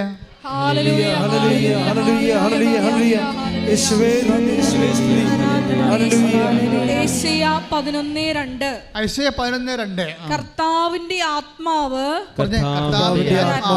അവന്റെ മേൽ ആവസിക്കും. വായിച്ചോളൂ. ജ്ഞാനത്തിന്റെയും വിവേകത്തിന്റെയും ആത്മാവ്, ഉപദേശത്തിന്റെയും ശക്തിയുടെയും ആത്മാവ്, അറിവിന്റെയും ദൈവഭക്തിയുടെയും ആത്മാവ്. അപ്പോൾ കർത്താവിൻ്റെ ഇതെല്ലാം കൂടുന്നതാണല്ലോ വിശ്വാസം. അതായത് കർത്താവിൻ്റെ ആത്മാവെന്ന് പറയുമ്പോൾ അതിനകത്തുണ്ട് ജ്ഞാനമുണ്ട്, അറിവുണ്ട്, വിശ്വാസമുണ്ട്, അങ്ങനെ എല്ലാമാണ്. ഇപ്പോൾ നമുക്ക് ഈ വിഷയത്തിൽ, നിങ്ങൾക്കൊരു വിഷയത്തിൽ, ഇപ്പോൾ സത്യദാസ് പഞ്ചായത്തിലേക്ക് പോവുകയാണ്. എന്താ കാര്യം? കർത്താവിൻ്റെ കൂടെയുണ്ട്. ഇനി കർത്താവായിരിക്കും എനിക്ക് വേണ്ടി വാദിക്കണമെന്ന് പറയുമ്പോൾ അത് വിശ്വാസമാണ്, അതൊരു ജ്ഞാനമാണ്, അതറിവാണ്, കർത്താവിൻ്റെ ആത്മാവാണ്. കൈയിടിച്ച് കർത്താവ്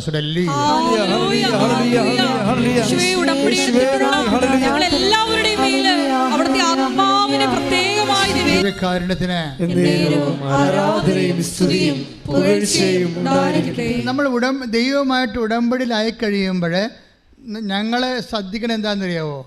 ദൈവത്തിൻ്റെ ആത്മാവ്, ജ്ഞാനത്തിൻ്റെ അറിവിൻ്റെയും ആത്മാവ്, ഭക്തിയുടെയും വിശ്വാസത്തിൻ്റെയും ആത്മാവ് നിങ്ങളിൽ നിലനിൽക്കണമെന്നാണ് ഞാൻ ആഗ്രഹിക്കണം, അല്ലേ?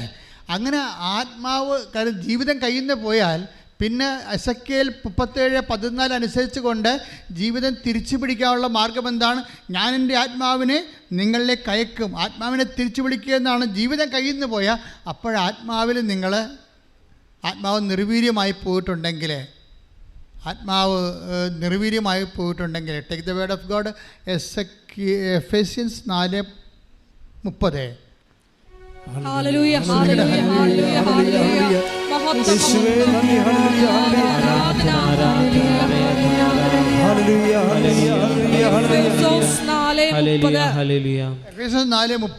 രക്ഷയുടെ ദിനത്തിനു വേണ്ടി നിങ്ങളെ മുദ്രിതരാക്കിയ ദൈവത്തിന്റെ പരിശുദ്ധാത്മാവിനെ വേദനിപ്പിക്കരുത്. അതാണ്. അപ്പം നമ്മൾ എപ്പോഴും ഇൻട്രോസ്പെക്ട് ചെയ്യേണ്ട ഒരു കാര്യമാണ്, എന്നിലുള്ള പരിശുദ്ധാത്മാവ് സാഡാണോ എന്ന് നോക്കണം. മനസ്സിലായില്ലേ? അങ്ങനെ വന്നാൽ ആത്മാവ് ഇറങ്ങിപ്പോവും, വർക്കിംഗ് കണ്ടീഷൻ ആകത്തില്ല. ആത്മാവ് സാഡാണെന്ന് നോക്കണം, ദുഃഖിപ്പിക്കരുത്. കാര്യം ആത്മാവ് ഒരു വ്യക്തി ആയതുകൊണ്ടാണ്. നമുക്കറിയാമല്ലോ, നമ്മൾ ത്രിത്വിക ദൈവത്തിലാണ് വിശ്വസിക്കുന്നത്. ഒരേ സമയത്ത് സത്തയിൽ ഏകനും വ്യക്തിത്വത്തിൽ മൂന്നുമാണ്. സത്യയിൽ ഏകനാണ്, വ്യക്തിത്വത്തിൽ മൂന്നാണ്. നമുക്കൊരു ഐസ് കട്ട പോലെ നമ്മൾ മനസ്സിലാക്കാതെ, ഐസ് കട്ടയായിട്ടിരിക്കും, അല്ലേ? ഐസ് കട്ടയായിട്ടിരിക്കും, വെള്ളം ഇറ്റിറ്റ് വീഴുന്നുണ്ടാകും, അപ്പോൾ ദ്രാവകമായി അതിൽ നിന്ന് വാതകം മേലോട്ട് പോകണ്ടാകും, ഇല്ലേ? അപ്പോൾ എല്ലാ സ്ഥലത്തിലും ഒരു 3 വ്യക്തിത്വം ഇവിടെ കാണുന്നുണ്ട്. അതേസമയം സത്തരി സംഭവം H2O, മുകളിലോട്ട് പോകുന്ന വായുവും താഴേക്ക് വീഴുന്ന വെള്ളവും ഖരമായിട്ടിരിക്കണ എല്ലാം ബേസിക്കായിട്ട് H2O എന്ന് പറഞ്ഞ പോലെ ഇതിൻ്റെ ദൈവം ഒരു പരിശുദ്ധാത്മാവ് ഒരു വ്യക്തിയായിട്ടാണ് നിങ്ങൾ ഇരിക്കുന്നത്. അതുകൊണ്ടാണ് വേദനിപ്പിക്കരുത് എന്ന് പറഞ്ഞത്. മനസ്സിലായില്ലേ? പരിശുദ്ധാത്മാവ് ശക്തിയുമാണ്, അതേസമയം തന്നെ സത്തയിൽ ദൈവം യേശുക്രിസ്തുവിനെക്കുറിച്ചും പിതാവിനെക്കുറിച്ചും അതുപോലെ തന്നെ പരിശുദ്ധാത്മാവിനെക്കുറിച്ചും പറയുന്നത് എന്താണ്? ദൈവം ബേസിക്കായിട്ട് സത്തയിൽ ശക്തിയാണ്. അതായത് ദൈവത്തിൻ്റെ ജ്ഞാനവും 1 Corinthians 1:24 ദൈവത്തിൻ്റെ ജ്ഞാനവും ദൈവത്തിൻ്റെ ശക്തിയുമായ യേശുക്രിസ്തു. അതുകൊണ്ടാണ് അപ്പോൾ സ്വാഭാവികമായിട്ട് യേശുക്രിസ്തു ഒരു വ്യക്തിയാണ്, അതേസമയത്ത് ശക്തിയാണ്, കാരണം ദൈവമായതുകൊണ്ടാണ്. അതേസമയം തന്നെ പരിശുദ്ധാത്മാവ് ഉന്നതങ്ങളിൽ നിന്ന് ശക്തി ധരിക്കുന്നവർ നിങ്ങൾ ജെറുസലേം വിട്ടു പോകരുത്. ഉന്നതങ്ങളിൽ നിന്ന് ശക്തി, അത് പരിശുദ്ധാത്മാവ് ഒരു വ്യക്തിയാണ്, അതേസമയം തന്നെ നടപടി പുസ്തകത്തിന് 1:8 അനുസരിച്ച് പരിശുദ്ധാത്മാവ് ശക്തിയാണ്. അപ്പോൾ പരിശുദ്ധാത്മാവ് നടപടി പുസ്തകത്തിന് 1:4 പരിശുദ്ധാത്മാവ് ശക്തിയാണ്. പിതാവിൻ്റെ വലതുവശത്തിരിക്കുമെന്ന് പറയുമ്പോൾ പിതാവിൻ്റെ മനുഷ്യപുത്രൻ ശക്തിയുടെ വലതുവശത്തിരിക്കുമെന്ന് ഈശോ പറയുമ്പോൾ പിതാവ് ശക്തിയാണ്. സത്തയിൽ ശക്തിയായ ദൈവമാണ്. വ്യക്തിപരമായ പരിശുദ്ധാത്മാവിൽ നമ്മൾ വ്യക്തിയായി നമ്മൾ വസിക്കുമ്പോൾ സ്വാഭാവികമായിട്ട് ശക്തിയായതുകൊണ്ട് തന്നെ നിർവീര്യമാകാനുള്ള സാധ്യതയുണ്ട്. പരിശുദ്ധാത്മാവ് നിർവീര്യമാക്കാനുള്ള സാധ്യത നമ്മൾ ഉടമ്പടിക്കാരെ മുൻകൂട്ടി കാണണം. 1 Thessalonians 5:19 എടുത്ത് ശ്രദ്ധിക്കട്ടെ. ഹല്ലേലൂയ, ഹല്ലേലൂയ, ഹല്ലേലൂയ. 1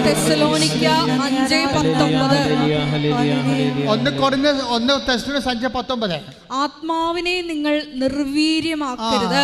കാഴ്ച പോയിന്റ് എന്താ പറഞ്ഞത്? നിങ്ങൾ പറഞ്ഞേ, ആത്മാവിനെ നിങ്ങൾ നിർവീര്യമാക്കരുത്. അപ്പൊ നിർവീര്യമാക്കുന്ന വെച്ച് കഴിഞ്ഞാൽ ശക്തിയായത് കൊണ്ടാണ് നിർവീര്യമാക്കരുതെന്ന് പറയണത് 1 Thessalonians 5:19. പക്ഷേ വ്യക്തിയായത് കൊണ്ടാണ് വേദനിപ്പിക്കരുതെന്ന് പറയണത് എഫേസ്യസ് 4:30. അതുകൊണ്ട് ശക്തിയും വ്യക്തിയുമായ പരിശുദ്ധാത്മാവും നിങ്ങളിൽ വസിക്കുന്നതാണ്. അതേതാണ്? എസെക്കിയേലിൻ്റെ 37:14 നിങ്ങളുടെ ജീവിതം കൈമോശം വന്നു പോയാൽ ശക്തിയും അതുപോലെ തന്നെ വ്യക്തിയുമായ പരിശുദ്ധാത്മാവിനെ നിങ്ങളിലേക്ക് ഞാൻ നിക്ഷേപിക്കുമെന്ന്. കൈയിട്ടിച്ച് കർത്താവിനെ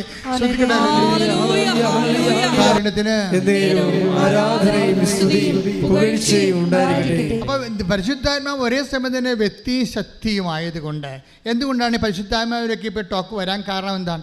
എസെക്കിയേൽ 37:14 ജീവിതം കൈമോശം വന്നു പോയാൽ ഞാൻ എൻ്റെ ആത്മാവിനെ നിങ്ങളിലേക്ക് നിക്ഷേപിച്ചിട്ടാണ് ജീവിതം തിരിച്ചു പിടിക്കണത്.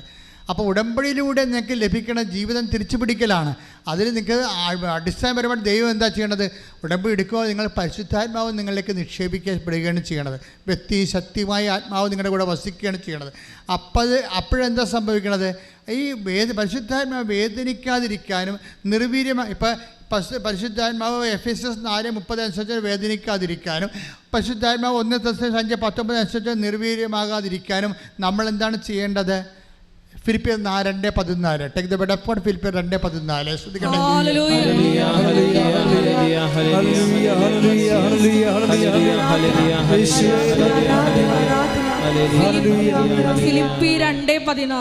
ഫിലിപ്പിയർ 2:14 എല്ലാ കാര്യങ്ങളും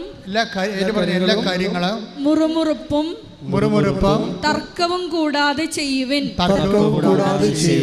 അങ്ങനെ നിങ്ങൾ നിർദോഷരും നിഷ്കളങ്കരുമായി തീർന്ന് വഴിപിഴച്ചതും വക്രതയുള്ളതുമായ തലമുറയുടെ ഇടയിൽ കുറ്റമറ്റ ദൈവമക്കളാവട്ടെ. പരിശുദ്ധാത്മാവ് നമ്മളെ വ്യക്തിയായും ശക്തിയായും പുലരാൻ വേണ്ടി നമ്മൾ ബേസിക്കായിട്ട് ചെയ്യേണ്ടത് എന്താണ്? കുറ്റമറ്റ ദൈവമക്കളായിട്ട് കാര്യമില്ല. പിന്നെന്താണ്? കുറ്റമറ്റ ദൈവമക്കളായാൽ മാത്രമേ ആത്മാവിന് പ്രവർത്തിക്കാൻ പറ്റും. ആത്മാവിന് നിങ്ങളെ നയിക്കണ്ടേ? ആത്മാവ് ഉണ്ടായാൽ മാത്രം പോരല്ല, ആത്മാവ് നിങ്ങളെ നയിക്കണ്ടേ? എന്താ പറഞ്ഞിരിക്കണത്? ഞാൻ നിങ്ങൾക്ക് മുമ്പേ എൻ്റെ ദൂതനെ അയക്കുമെന്ന് പറഞ്ഞാൽ അത് പരിശുദ്ധാത്മാവാകാം, പരിശുദ്ധ മാലാഖയുമാകാം. അപ്പം നമുക്ക് മുമ്പേ പോകാനും ഞാൻ നിങ്ങൾക്ക് ഇപ്പം നമ്മളെന്താ പറയണത്? ഞാൻ നിങ്ങൾക്ക് മുമ്പേ എന്ന് പറഞ്ഞാൽ പിതാവ് മാത്രമല്ല, പുത്രൻ മാത്രമല്ല, പരിശുദ്ധാത്മാവ് മാത്രമല്ല. അപ്പോൾ നിങ്ങൾക്ക് മുമ്പേ പോകുന്ന വ്യക്തിയും ശക്തിയും അതെന്താണ്? ഞാൻ നിങ്ങൾക്കൊന്നും ഇപ്പം ഞാൻ എന്തെങ്കിലും പ്രശ്നങ്ങളുണ്ടെന്ന് പറയുന്നവരില്ലേ ആൾക്കാർ എൻ്റെ അടുത്ത് എന്നെ കാണാൻ വരുമ്പോൾ ആൾക്കാർ പറയുമല്ലോ, ഞങ്ങൾക്ക് അച്ഛാ ഭാഗോടമ്പടി നടക്കണില്ല, അല്ലെങ്കിൽ എനിക്ക് പൈസ ആൾക്കാർ വാങ്ങിച്ചുകൊണ്ട് പോയിട്ട് ജോലി തരാമെന്ന് പറഞ്ഞ് പൈസ വാങ്ങിച്ചു, എന്നിട്ട് തിരിച്ചു കിട്ടണില്ല, ഞാൻ ഒരുത്തനെ സഹായിച്ചു, ഇപ്പോഴവനത് തിരിച്ചു തരണില്ല എന്നൊക്കെ പറയുമ്പോൾ എനിക്ക് എതിരെ കള്ളക്കേസ് വരെ കൊടുക്കുന്ന അവസ്ഥയിലാണ് ഇപ്പോൾ ഞാൻ വരണത്. അവൻ്റെ പിടിച്ചു നിൽപ്പിനെന്ന് പറയുമ്പോൾ ഞാൻ എന്താ ചെയ്യണത്? നിങ്ങൾക്ക് മുമ്പ് നിങ്ങളിനി അവൻ്റെ അടുത്ത് പോണ മുമ്പ് എന്താ ഐസയ 45:2 ഉണ്ട്. എന്താണ്? ഞാൻ നിങ്ങൾക്ക് മുമ്പേ പോവുകയും, അത് ദൈവത്തിൻ്റെ ആദ്യകാലം പോലെയുള്ള നടപടിക്രമങ്ങളാണ്. ഞാൻ നിങ്ങൾക്ക് മുമ്പേ പോവുകയും പിച്ചളവാതിലുകളെ തകർക്കുകയും ഇരുമ്പോടാമ്പൽ ഒടിക്കുകയും ചെയ്യുമെന്ന് കൈയിട്ടിച്ച് കർത്താവല്ലേ.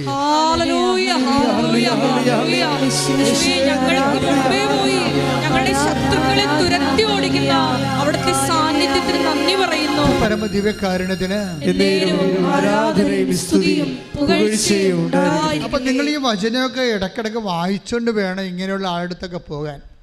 തടസ്സമാണ്, നടക്കത്തില്ല, ലോൺ തരത്തില്ല, നിങ്ങളുടെ മൂത്ത മകൻ്റെ ലോൺ കൊടുത്തിട്ടുണ്ട്, ആ വിദ്യാഭ്യാസ ലോൺ നിങ്ങൾ റീസെറ്റ് ചെയ്തിട്ടില്ല, അതിനുള്ള മകന് ലോൺ തരത്തില്ലെന്നൊക്കെ പറയുമ്പോഴേ എത്ര ഉടമ്പടി നിങ്ങൾ സാക്ഷ്യം കേൾക്കണില്ലേ? എത്ര പേരാണ്? ഒരു ബാങ്ക് തന്നില്ലെങ്കിൽ അവിടെ പിത്തള വാതിലാണെങ്കിൽ കർത്താവ് തകർത്തുകൊണ്ട് അടുത്ത വാതിലൂടെ കർത്താവ് നിനക്കത് തരും. നീ മനസ്സ് തിരിച്ചു പോകേണ്ട കാര്യമില്ല. എന്താണ് നമുക്ക് തന്നിരിക്കുന്ന വാഗ്ദാനമാണ്? ഞാൻ നിനക്ക് മുമ്പേ പോകും, പിത്തളവാതിൽ തകർക്കും, ഇരുമ്പോടാമ്പൽ ഒടിക്കും, മലകൾ നിരപ്പാക്കും, കൈയടിച്ച് കർത്താവല്ലേ.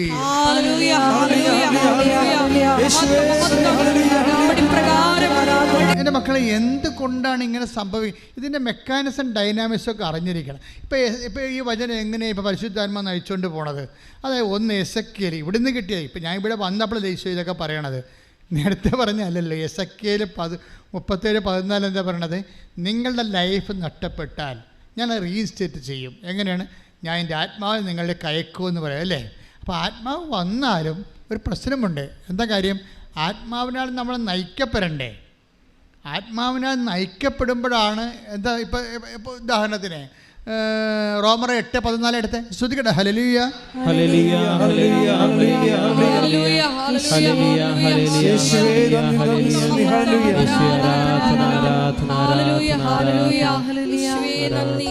ആരാധന. റോമർ 8:14 ദൈവാത്മാവിനാൽ നയിക്കപ്പെടുന്നവരെല്ലാം ഒന്ന് പറഞ്ഞേ. ദൈവാത്മാവിനാൽ നയിക്കപ്പെടുന്നവരെല്ലാം ദൈവത്തിന്റെ പുത്രന്മാരാണ്. ഇപ്പൊ പിടികിട്ടിയ. അതായത് പരിശുദ്ധാത്മാവ് വന്നാൽ മാത്രം പോരാ, നമ്മൾ നയിക്കപ്പെടണം. പരിശുദ്ധാത്മാവിനാൽ നമ്മൾ നയിക്കപ്പെടണം. അതെങ്ങനെയാണ്? ഇപ്പം ഞാൻ ഈ കുഞ്ഞുങ്ങളൊക്കെ വരികയാണ്. ഇപ്പം ഈ IELTS-കാരൊക്കെ വന്ന് പ്രാർത്ഥിക്കുമല്ലോ പരീക്ഷയ്ക്ക്. ഇപ്പം ഞാൻ അവിടെയൊക്കെ കൈവച്ച് തലേക്കൊക്കെ കൈവച്ച് സൈത്തൊക്കെ പൂശി കൊടുക്കും. അവർക്ക് നെറ്റിക്ക് പൂശും, ഓർമ്മശക്തിക്ക് പൂശും, ഫോർഹെഡിനെ പൂശും, എല്ലാ പ്രത്യേക പ്രാർത്ഥനയുണ്ട് അതിനെല്ലാം. അപ്പോൾ പ്രാർത്ഥിക്കുമ്പോൾ ഞാൻ പറയും, മക്കളെ, അച്ഛൻ നിങ്ങൾ അങ്ഷം ചെയ്തിട്ടുണ്ട്, നിങ്ങളായിട്ട് ആത്മാവിൻ്റെ വീര്യം നഷ്ടപ്പെടുത്തരുത്. ഞാൻ പറയുന്നത്, മക്കളെ ഇപ്പോൾ പരീക്ഷ വരെ എങ്കിലും നിങ്ങളത് കീപ്പ് ചെയ്യണം. അത് കഴിഞ്ഞ് കീപ്പ് ചെയ്യണം. പക്ഷെ അതല്ല, ഇൻറ്റൻസീവായിട്ട് പരീക്ഷ വരെ ശ്രദ്ധിക്കണം. നിങ്ങൾ ചേട്ടന്മാരുമായിട്ട് അടിയുണ്ടാക്കാനൊന്നും പോരുതെന്ന് പറയും. ഇപ്പോൾ ഇപ്പോൾ അനിയത്തിയുമായിട്ട് കടി വെക്കുമല്ലേ ഇതിൽ. അപ്പം അങ്ങനെ പോയി കഴിഞ്ഞാൽ കുഴപ്പമെന്ന് വെച്ച് കഴിഞ്ഞാൽ പിന്നെ മത്സരമൊക്കെ വരത്തില്ലേ. ഇപ്പോൾ ഒരു ഇസ്തിരി ഇടണമെന്ന് വിചാരിച്ചോ.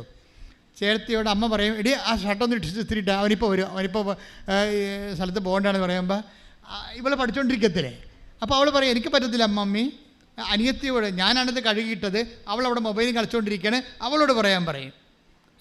അപ്പോൾ അവൾ പറയും, ഞാൻ വേറെ ജോലി ചെയ്തിട്ടുണ്ട്, അതുകൊണ്ട് ചേച്ചിയോട് പറയാൻ പറയും. ഇവർ തമ്മിൽ മത്സരമാകും. പക്ഷേ പ്രശ്നം എന്താണ്? ആത്മാവ് നിർവീര്യമാകും. അതുകൊണ്ടാണ് ഫിലിപ്പ് 2:14 എടുത്ത് ശ്രദ്ധിക്കട്ടെ.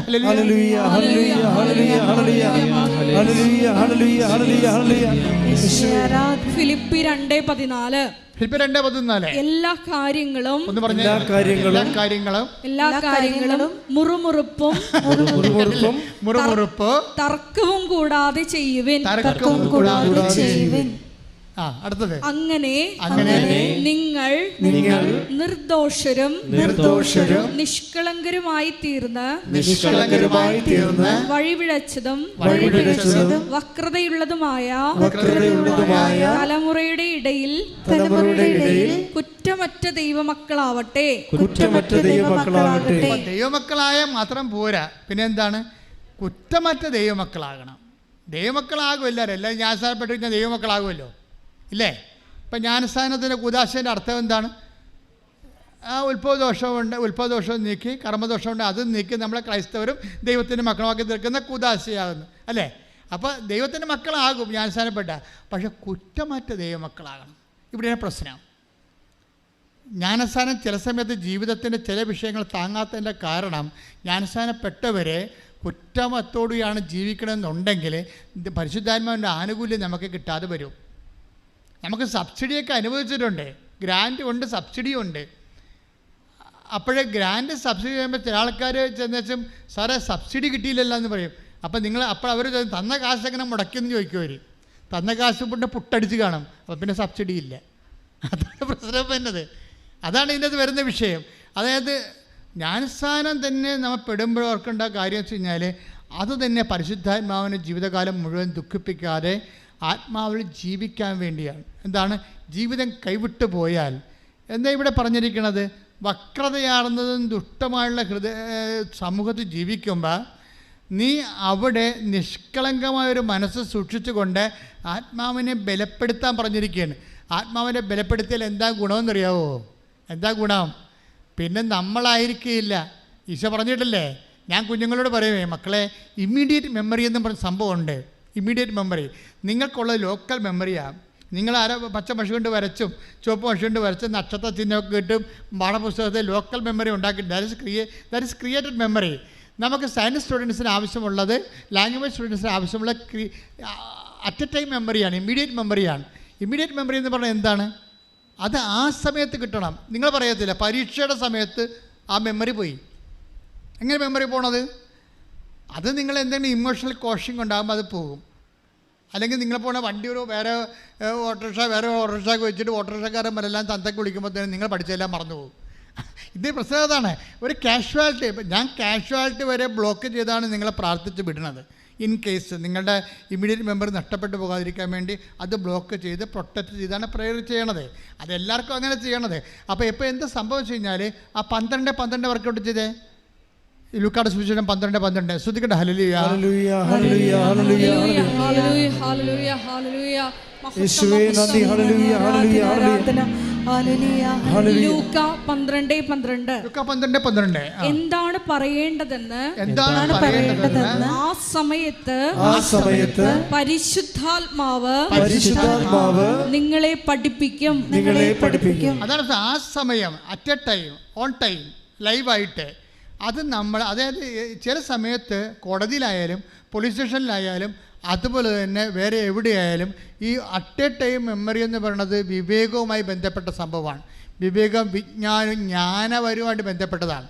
ജ്ഞാനപരത്തിൽ നിന്നാണ് അറ്റ് എ ടൈം മെമ്മറി കിട്ടുന്നത്. ഇപ്പം മദർ തെരേസയുടെ തെണ്ടി നടക്കുകയായിരുന്നു ഒരേ സ്ഥലത്ത്, അല്ലേ? മക്കൾ കുറേയധികം ഭയങ്കര ഡിസേബിൾ ആയിട്ടുള്ള ആൾക്കാരുള്ള കാരണം മദർ അവർക്ക് വേണ്ടി ഭക്ഷണത്തിന് വേണ്ടി കൽക്കട്ടയുടെ തെരുവിൽ ആദ്യകാലങ്ങളൊക്കെ ഒരേ സമയത്ത് ഒരേ കടയിൽ പോയി തെണ്ടുമായിരുന്നു പാത്രം കാണിച്ച്. അപ്പോൾ ഉടനെ അവർ ചിലർ തുപ്പിയൊക്കെ ഇട്ടിട്ടുണ്ട്, നമ്മൾ ചരിത്രം വായിച്ചിട്ടുണ്ട്. അപ്പോൾ മദർ എന്താ പറയണത്? That's okay, this is for me. ഇനി എനിക്ക് എൻ്റെ മക്കൾക്കുള്ളത് തരാൻ പറയും. ഇത് എനിക്കുള്ളതാണ്, ഇനി എൻ്റെ മക്കൾക്കുള്ളത്. അത് അറ്റ് എ ടൈം മെമ്മറി എന്ന് പറയുന്നത് ജ്ഞാനപരവാ. അയാളുടെ ഹൃദയം അലിഞ്ഞുപോയി. ആ സമയത്ത് നിങ്ങൾ അതാണ് ലൂക്ക 12:12.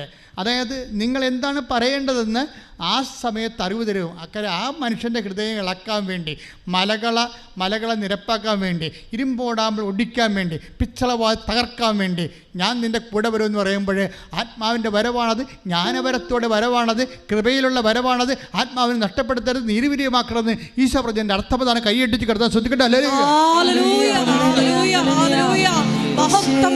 പരമദിവ്യകാരണത്തിന് അതുകൊണ്ട് ഇതിനെക്കുറിച്ചൊരു പ്രിക്കോഷൻ ഉണ്ടാണ് കേട്ടോ. കാര്യം ഉടമ്പടി ഇപ്പോൾ നമ്മൾ ആദ്യം പറഞ്ഞ എസെക്കിയേൽ 37:14 അനുസരിച്ച് കൊണ്ട് നമ്മുടെ ലൈഫ് കയ്യിൽ നിന്ന് വിട്ടുപോയാൽ അതിനെ റീസ്റ്റേറ്റ് ചെയ്യണത് എല്ലാം എന്താ ചെയ്യണത്? റീസെറ്റിൽ ചെയ്യണത് എല്ലാം എന്താണ്? പരിശുദ്ധാത്മാവാണ്. ഞാൻ എൻ്റെ ആത്മാവ് നിങ്ങളെ കയക്കും. I will resettle you in your own soil. അതാണ് അവസാനം പറഞ്ഞിരിക്കുന്നത്. നിൻ്റെ സ്ഥലത്ത് തന്നെ, നിനക്ക് യുക്തമായ സ്ഥലത്ത്, നിൻ്റെ സ്ഥലത്തെന്ന് പറയുമ്പോൾ നിൻ്റെ അപ്പനിടയ്ക്ക് നിനക്ക് ഓഹരി കിട്ടിയ സ്ഥലമെന്നല്ല അർത്ഥം. നിൻ്റെ ജീവിതം പുലരാൻ ദൈവ പൈതലേ, നിനക്ക് അനുയോജ്യമായ സ്ഥലത്ത് നിന്നെ കർത്താവ് പുനഃസ്ഥാപിക്കും. കൈയടിച്ച് കർത്താവ്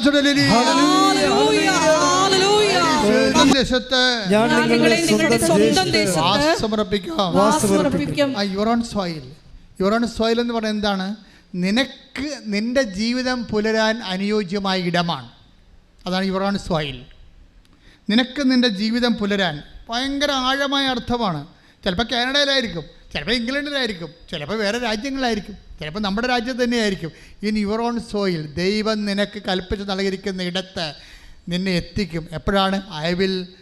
ഞാൻ എൻ്റെ ആത്മാവിനെ നിങ്ങളിലേക്ക് ആകർഷിപ്പിക്കും. പ്രാർത്ഥിക്കുക. കർത്താവേ, നിന്റെ ആഗ്രഹപ്രകാരം ഹിതപ്രകാരം എനിക്കായി നിശ്ചയിച്ചിരിക്കുന്ന എന്റെ ജീവിതം പുലരാനുള്ള ഭൗതിക സാഹചര്യങ്ങള് എനിക്ക് വേണ്ടി നീ ഒരുക്കുമെന്ന അത് എന്നിൽ ചൊരിയുന്ന ആത്മാവിന്റെ ഫലത്താലാണെന്ന് എന്നെ മനസ്സിലാക്കി തന്നതിന് ഞാൻ നിനക്ക് നന്ദി പറയുന്നു. ഇതുകൊണ്ട് തന്നെയാണ് ഈ ആത്മാവിൻ്റെ ഒരു പ്രവർത്തനത്തിന് വിഖ്യാതമായി വരുന്ന നിലപാടുകൾ, പെരുമാറ്റ രീതികൾ നമ്മൾ ഒഴിവാക്കണമെന്ന് പറയുന്നത്. എഫെസ്യസ് 4:29. Take the word of God. ശ്രദ്ധിക്കട്ടെ. ഹല്ലേലൂയ ഹല്ലേലൂയ ഹല്ലേലൂയ ഹല്ലേലൂയ ഹല്ലേലൂയ. യേശുവേ നന്ദി നന്ദി. ഹല്ലേലൂയ ഹല്ലേലൂയ. എഫെസോസ് 4:29. നിങ്ങളുടെ അധരങ്ങളിൽ നിന്ന് തിന്മയുടെ വാക്കുകൾ പുറപ്പെടാതിരിക്കട്ടെ. അതാണ് പ്രശ്നം. നിങ്ങളുടെ അധരങ്ങളിൽ നിന്ന് പറഞ്ഞേ, നിങ്ങളുടെ അധരങ്ങളിൽ നിന്ന് തിന്മയുടെ വാക്കുകൾ പുറപ്പെടാതിരിക്കട്ടെ. വായിച്ചോളൂ. കേൾവിക്കാർക്ക് ആത്മീയ ചൈതന്യം പ്രദാനം ചെയ്യുന്നതിനായി അവരുടെ ഉന്നതിക്കുതകും വിധം നല്ല കാര്യങ്ങൾ സന്ദർഭമനുസരിച്ച് സംസാരിക്കുവിൻ. രക്ഷയുടെ ദിനത്തിനു വേണ്ടി നിങ്ങളെ മുദ്രിതരാക്കിയ ദൈവത്തിന്റെ പരിശുദ്ധാത്മാവിനെ വേദനിപ്പിക്കരുത്. അപ്പൊ സംസാരിക്കുകയാണെങ്കിൽ അത് സെക്കൻഡ് പാർട്ടിക്ക് ഗുണകരമായ കാര്യങ്ങളായിരിക്കണം, അല്ലെങ്കിൽ സംസാരിക്കാതിരിക്കുന്നതായിരിക്കും നല്ലത്. എന്താ കാര്യം എന്നറിയാവോ? ഇപ്പം നീതിയുടെ വിഷയമാണെങ്കിൽ നീതിയുടെ പക്ഷത്തു നിന്ന് സംസാരിക്കണം, സത്യത്തിൻ്റെ വിഷയമാണെങ്കിൽ സത്യത്തിൻ്റെ പക്ഷത്തു നിന്ന് സംസാരിക്കണം. അല്ല സംസാരിക്കാതിരിക്കേണ്ട അവസ്ഥയില്ല അവിടെ. പക്ഷേ അതിൻ്റെ പേരിൽ നിന്നെ ഇപ്പോൾ തന്തൊക്കെ വിളിച്ചെന്ന് പറഞ്ഞാൽ നീ തിരിച്ചു വിളിക്കുമ്പോൾ സ്വാഭാവികമായിട്ടും നീ അവരും തമ്മിൽ എന്നാ വ്യത്യാസം ഇരിക്കണത്? ഉടമ്പടിയിലുള്ളവർ ദൈവമായിട്ട് ഉടമ്പടിയിലുള്ള കാര്യം മറന്നു പോകരുത്. ടിൻഡുവിൻ്റെ സാക്ഷ്യമുണ്ട് കഴിഞ്ഞ ദിവസത്തെ. ടിൻഡുവിൻ്റെ സാക്ഷ്യം എന്ന് പറയുന്നത്, ടിൻഡു മാനന്തവാടിയാണ്. അപ്പോഴെന്താ പ്രശ്നം വെച്ച് കഴിഞ്ഞാൽ അവർക്ക് ഭർത്താവിനും ഭാര്യയ്ക്കും കുഞ്ഞിനും വിസ വേണം, നടക്കണില്ല. അവർ ഉടമ്പടി ചെയ്തു. ഉടമ്പടി ചെയ്തിട്ട് ടിൻഡു എന്താ ചെയ്തതെന്നറിയാവോ? ഇത് നടക്കണില്ലെന്ന് കണ്ടപ്പോൾ അവരെന്താ ചെയ്തതെന്ന് വെച്ചാൽ അവിടെ പ്രേക്ഷിത പേര് ഡബിളാക്കി. ഡബിളല്ല അവർ പറഞ്ഞേ, ഒരു കെട്ട് പത്രമാണ് ഞാൻ മേടിക്കേണ്ടത്, അതിന് പകരം ഞാൻ 4 കെട്ട് പത്രം മേടിച്ചു. ഒരു ചുമടുണ്ടായിരുന്നു ഞങ്ങളുടെ കൂടെ, ഞങ്ങളുടെ വണ്ടിയിൽ വേറെ ഒരു ചുമടുണ്ടായിരുന്നു, ഞങ്ങളുടെ ലഗേജ് എല്ലാം കൂടി. എന്നിട്ട് ഞാനും ഭർത്താവും കൂടി അതെല്ലാം ഓടി നടന്ന് ഞങ്ങളുടെ നാട്ടിൽ തന്നെ കൊടുത്തു. ചില ആൾക്കാർ നാട്ടിൽ കൊടുക്കണില്ല. അതാ ചില ആൾക്കാർ ഉടമ്പടി കൃപാസനം പത്രം നാട്ടിൽ കൊടുക്കണില്ല. അവരിവിടെല്ലാം പോയിട്ട് ഞാൻ തമിഴ്നാട്ടിലൊക്കെയാണ് കൊടുക്കണത്. എന്നെ കണ്ടാൽ മിണ്ടല്ലേ എന്ന് പറഞ്ഞു. അതാണ് പ്രശ്നം. ചില ആൾക്കാർക്ക് അപ്പം തന്നെ നിങ്ങളുടെ കാര്യത്തിൽ തീരുമാനമായില്ലേ, നിങ്ങൾ ദൈവത്തെ പുച്ഛിക്കുന്നു എന്നുള്ളതും കാര്യം കാണാൻ വേണ്ടി നിങ്ങൾക്ക് കാര്യം കരകയും ചെയ്യണം, കിറിയും നന്നാകണം. എന്ത് കഷ്ടമാണ്. കാരണം ഞാൻ കിറി നന്നാകുക ഇല്ല. അപ്പോൾ ഇതിൻ്റെ ഒരു അപമാനമുണ്ട്. ഇത് ഡിസ്റ്റാറ്റസിങ്ങിൻ്റെ ഒരു ലോ സ്റ്റാറ്റസിങ് ഉണ്ട്. ഞാൻ കൃപയുടെ വഴികൾ ഇപ്പം നമ്മൾ പറഞ്ഞില്ലേ, ഇത് പെക്ഷിത്ത ബൈബിൾ എന്താ പറയണത്? POC ആണ് പറയണത്, നിങ്ങളുടെ ആത്മാവിനെ നന്മയുടെ നല്ല വാക്കുകൾ പക്ഷേ പെക്ഷിത്ത ട്രാൻസ്ലേഷൻ എന്താ പറയുന്നത് അറിയാവോ? കൃപയുടെ വാക്കുകളെന്നാണ് പറയണത്. മറ്റുള്ളവന് ഉന്നതി ഉണ്ടാകാൻ വേണ്ടി കൃപയുടെ വാക്കുകൾ സംസാരിക്കണമെന്ന്. അപ്പോൾ എന്താ സംഭവിച്ചു കഴിഞ്ഞാൽ, നമ്മളെ കർത്താവിന് എവിടെയാണ് കൊടുക്കാൻ ചാലഞ്ചുള്ളത് അവിടെയാണത് ചെയ്യേണ്ടത്. നിങ്ങളെ ഈസി സോണിലേക്കാണ് പോണത്. കാരണം നിങ്ങളുടെ ബന്ധുക്കളില്ല, സ്വന്തപ്പെട്ടുള്ള കൂട്ടുകാരില്ല, ആരുമില്ല. അജ്ഞാതമായ സ്ഥലത്ത് അപരിചിതമായ മേഖലയിൽ പോയി കർത്താവിന് വേണ്ടി ഇരുട്ടത്ത് ജോലി ചെയ്യാൻ പോവുകയാണ്. അങ്ങനെ ഇരുട്ട് കുത്തി പണി ചെയ്യുന്ന ആൾക്കാരൊക്കെ ശ്രദ്ധിക്കണം, അവർ വെളിച്ചത്തിലേക്ക് വരണം.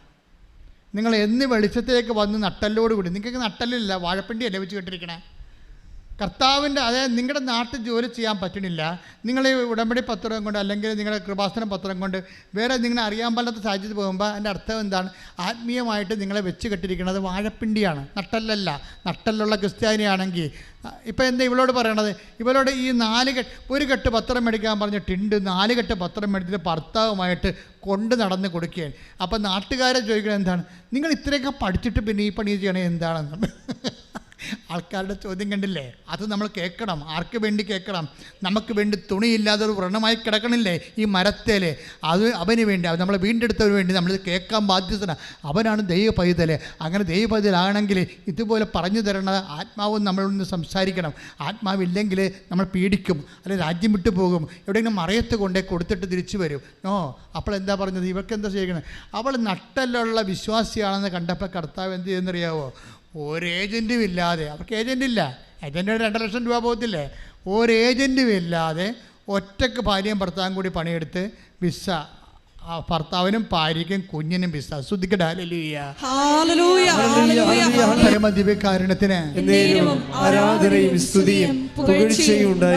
നിങ്ങളെ കർത്താവിൻ്റെ ഈ എന്താണ് സായിപ്പിനെ കാണുമ്പോൾ കവാത്ത് മറക്കണം എന്ന് പറഞ്ഞ പോലെ, അതായത് നിങ്ങൾ സ്വന്തം നാട്ടുകാരെയൊക്കെ കണ്ടു കഴിയുമ്പോൾ ഉടനെ വിശ്വാസം മറക്കും. എന്നിട്ട് പിന്നെ അവിടേക്കൊന്ന് മുങ്ങിയിട്ട് വേറെ രാജ്യത്ത് പോയി നിങ്ങളെ പരിചയമുള്ള സ്ഥലത്ത് പോയി പ്രേക്ഷിത വേല ചെയ്യും. ഇതൊരു നട്ടലില്ലായ്മയാണ്. ശരിക്കും നട്ടലിനോടുകൂടി കർത്താവിൻ്റെ തിരുസന്നിധി വന്നിട്ട് ഞാൻ വിശ്വാസിയാണ് എന്ന് ഏറ്റു പറയുന്ന സമയത്ത് വെച്ച് ദൈവം നിങ്ങളെ ഏറ്റെടുക്കും. കൈയിടിച്ച് കർത്താവ്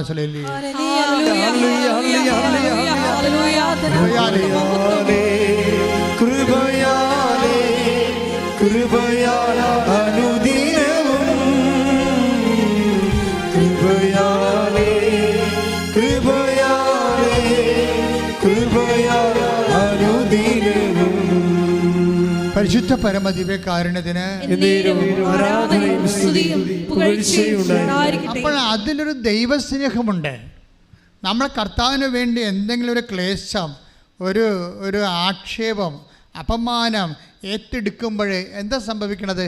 നമുക്ക് വേണ്ടി അപമാനം ഏറ്റെടുക്കുന്നവൻ്റെ കൂടെ അവനോട് കൂടെ നമ്മൾ ഐക്യ രൂപപ്പെടുകയാണ് ചെയ്യണത്. കർത്താവിന് വേണ്ടി ഒരു ഈശ്വരനെ ഇപ്പം നിങ്ങൾ തന്നെ ഇവിടെ വന്നിരിക്കുന്നത് എങ്ങനെയാണ്? ആരെങ്കിലും പത്രം തന്നു കാണും, അതാണ് സംഭവം. അപ്പോഴവർ നാനോ മണോ നോക്കാതെ കർത്താവിൻ്റെ വേല ചെയ്തപ്പോഴാണ് നിങ്ങൾക്കത് കിട്ടിയതും നിങ്ങളിവിടെ വന്നതും. ഇനി സത്യദാസൻ്റെ ജീവിതം ഒരു കാര്യം, ജീവിതം കൈവിട്ട് പോയാലേ ഒരു അവസാന വാക്കല്ല, അവസാന വാക്ക് കർത്താവിൻ്റെ വാക്കാണ്. ഞാൻ ഈ ദിവസങ്ങളിൽ വേറൊരു സാക്ഷ്യം കേട്ട്, അതായത് അനിഷ വടക്കാഞ്ചേരി തൃശ്ശൂർ. അനിഷയുടെ വിഷയം എന്താണെന്നറിയാമോ? അനിഷ 4.5 കൊല്ലമായിട്ട് അനിഷയ്ക്ക് മക്കളില്ല. 4.5 കൊല്ലമായിട്ട് അനിഷയ്ക്ക് മക്കളില്ല. അപ്പോൾ എന്താ പ്രശ്നം? അവർക്ക് ഈ ഓട്ടോ ഇമ്മ്യൂൺ ഡിസീസ് ഉണ്ട്. ശരീരത്തിന് തിന്നുന്ന ഒരു തരം സംഭവമാണ്, മരുന്നില്ല അതിന്. അപ്പം അതിന് ജീവിതം കോശങ്ങൾ ദ്രവിക്കാതിരിക്കാനും കോശങ്ങൾ കോശത്തെ തിന്നാതിരിക്കാൻ വേണ്ടി ഒരു പ്രതിരോധ മരുന്നുണ്ട്. അതിങ്ങനെ കഴിച്ചു വരുമ്പോൾ പിന്നെ വേറൊരു ശരീരമായി മാറും. അപ്പോൾ അതുകൊണ്ട് ഇതിന് പ്രഗ്നൻ്റ് ആകാനൊന്നും പറ്റത്തില്ല. അപ്പോൾ ഡോക്ടർ പറഞ്ഞ് പ്രഗ്നൻ്റ് ആകാൻ പറ്റത്തില്ല, മരുന്ന് നിർത്തിയാൽ നീ മരിക്കും, മരുന്ന് നിർത്തിയില്ലെങ്കിൽ കൊച്ചു മരിക്കും. അപ്പോൾ അതുകൊണ്ട് പ്രഗ്നൻ്റ് ആകാൻ പറ്റത്തില്ലെന്ന് പറയും. അപ്പോൾ പ്രഗ്നൻ്റ് ആകാൻ പറ്റത്തില്ലെന്ന് മനുഷ്യർ പറയുമ്പോൾ അവരെന്താ ചെയ്യണത്? അവർ വന്നിട്ട് ഉടമ്പടി ചെയ്യും. ഉടമ്പടി ചെയ്യുമ്പോൾ എന്താണ്? അമ്മ ഇന്നിപ്പോൾ കേരളത്തിൽ ആരെയും ഇങ്ങനെ ഉമ്മാക്കി കാണിച്ച് പേടിപ്പിക്കാൻ പറ്റത്തില്ല. കേരളത്തിലുള്ളവർ വിശ്വാസമുള്ളവരാണ്. അതെന്താ പറയുക? അവർ പറയും ഞങ്ങൾ അമ്മയുടെ അടുത്ത് ഇത് കാണട്ടെ, അമ്മയെ കണ്ട് സംസാരിക്കട്ടെ എന്ന് പറയും. അപ്പോൾ എൻ്റെ അടുത്ത് ഇവിടെ വന്ന് ഞാൻ പറഞ്ഞു, നീ ഒരു പണി ചെയ്യും, ഞാൻ മരുന്ന് നിർത്താൻ നിൽക്കണ്ട, അത് പ്രസവമൊന്നുമില്ല, ഉടമ്പടിത്തേലും വയറ്റത്തേക്കാൻ പറയും. ഉടമ്പടിത്തേലും ആ സാക്ഷി നിങ്ങൾ കേൾക്കണം. അപ്പോഴെന്നെ സംഭവിച്ചിരിക്കണമെന്ന് വെച്ച് കഴിഞ്ഞാൽ ഇപ്പോഴവളെ ഇരട്ട പ്രസവിച്ചിരിക്കണം. ശ്രുതികട ഹല്ലേലൂയ. അതാണ് ഞാൻ നിങ്ങൾ സാക്ഷ്യം നിങ്ങൾ കേൾക്കണം. സാക്ഷ്യം കേട്ടിട്ട് അത് 2 കൊച്ചുങ്ങളായപ്പോൾ ഡോക്ടർ പറഞ്ഞ് അത് സിസേറിയനാണെന്ന് പറഞ്ഞു. അപ്പോൾ അവൾ പറഞ്ഞു സിസേറിയൻ അല്ല, ഇത് സിസേറിയൻ അല്ല. എന്താ പറഞ്ഞാൽ അവളുടെ മാതാവ് ഉള്ളിൽ നിന്ന് പറയുന്നുണ്ട് സിസേറിയൻ അല്ല, 8ാം മാസത്തിൽ നീ 2 കുഞ്ഞുങ്ങളെയും പ്രസവിപ്പിക്കുമെന്ന് പറഞ്ഞു. 2 പേര് നോർമലായിട്ട്. ഈ മനുഷ്യന്മാരുടെ വിശ്വാസം പഴയ കാലത്തിനേക്കാൾ ശരിക്കും കൂടിയുണ്ട്. ഉടമ്പടിയുടെ ഒരു കാലം വന്നപ്പോൾ ഇന്ന് നമ്മൾ ഓരോ സബ്ജക്റ്റ് വൈസ് വിശ്വാസം പ്രയോഗിക്കുകയല്ലേ ആൾക്കാർ. അതിന് കറസ്പോണ്ടിങ് വേർഡ് ഓഫ് ഗോഡ് ആ വിഷയത്തിൽ ഉള്ള എന്താണെന്ന് നോക്കിയിട്ട് അത് ചെലുത്തുകയാണ്. അപ്പോൾ വിശ്വാസം പ്രയോഗിക്കുന്നൊരു കാലമാണിത്. ഇപ്പം നമ്മളെപ്പോഴും നമ്മൾ ശ്രദ്ധിക്കണത് എന്താണ്? ഉടമ്പടിയുടെ മെയിൻ സംഭവം എന്താണ്? പ്രസൻസ് അല്ലേ, ദൈവത്തിൻ്റെ സാന്നിധ്യമല്ലേ. അപ്പോൾ ദൈവത്തിൻ്റെ സാന്നിധ്യം എങ്ങനെയാണ് കിട്ടണത്? നമുക്ക് ദൈവത്തിൻ്റെ സാന്നിധ്യം കിട്ടുന്നത് സൽപ്രവർത്തികളിലൂടെയാണ്. നീ സൽപ്രവൃത്തി ചെയ്യുമ്പോൾ ഓട്ടോമാറ്റിക്കായിട്ട് ദൈവത്തിൻ്റെ സാന്നിധ്യം എന്താ? തോബിത്ത് എന്താ പറയണത്? 12:12 ശ്രദ്ധിക്കട്ടെ. ഹല്ലേലൂയ.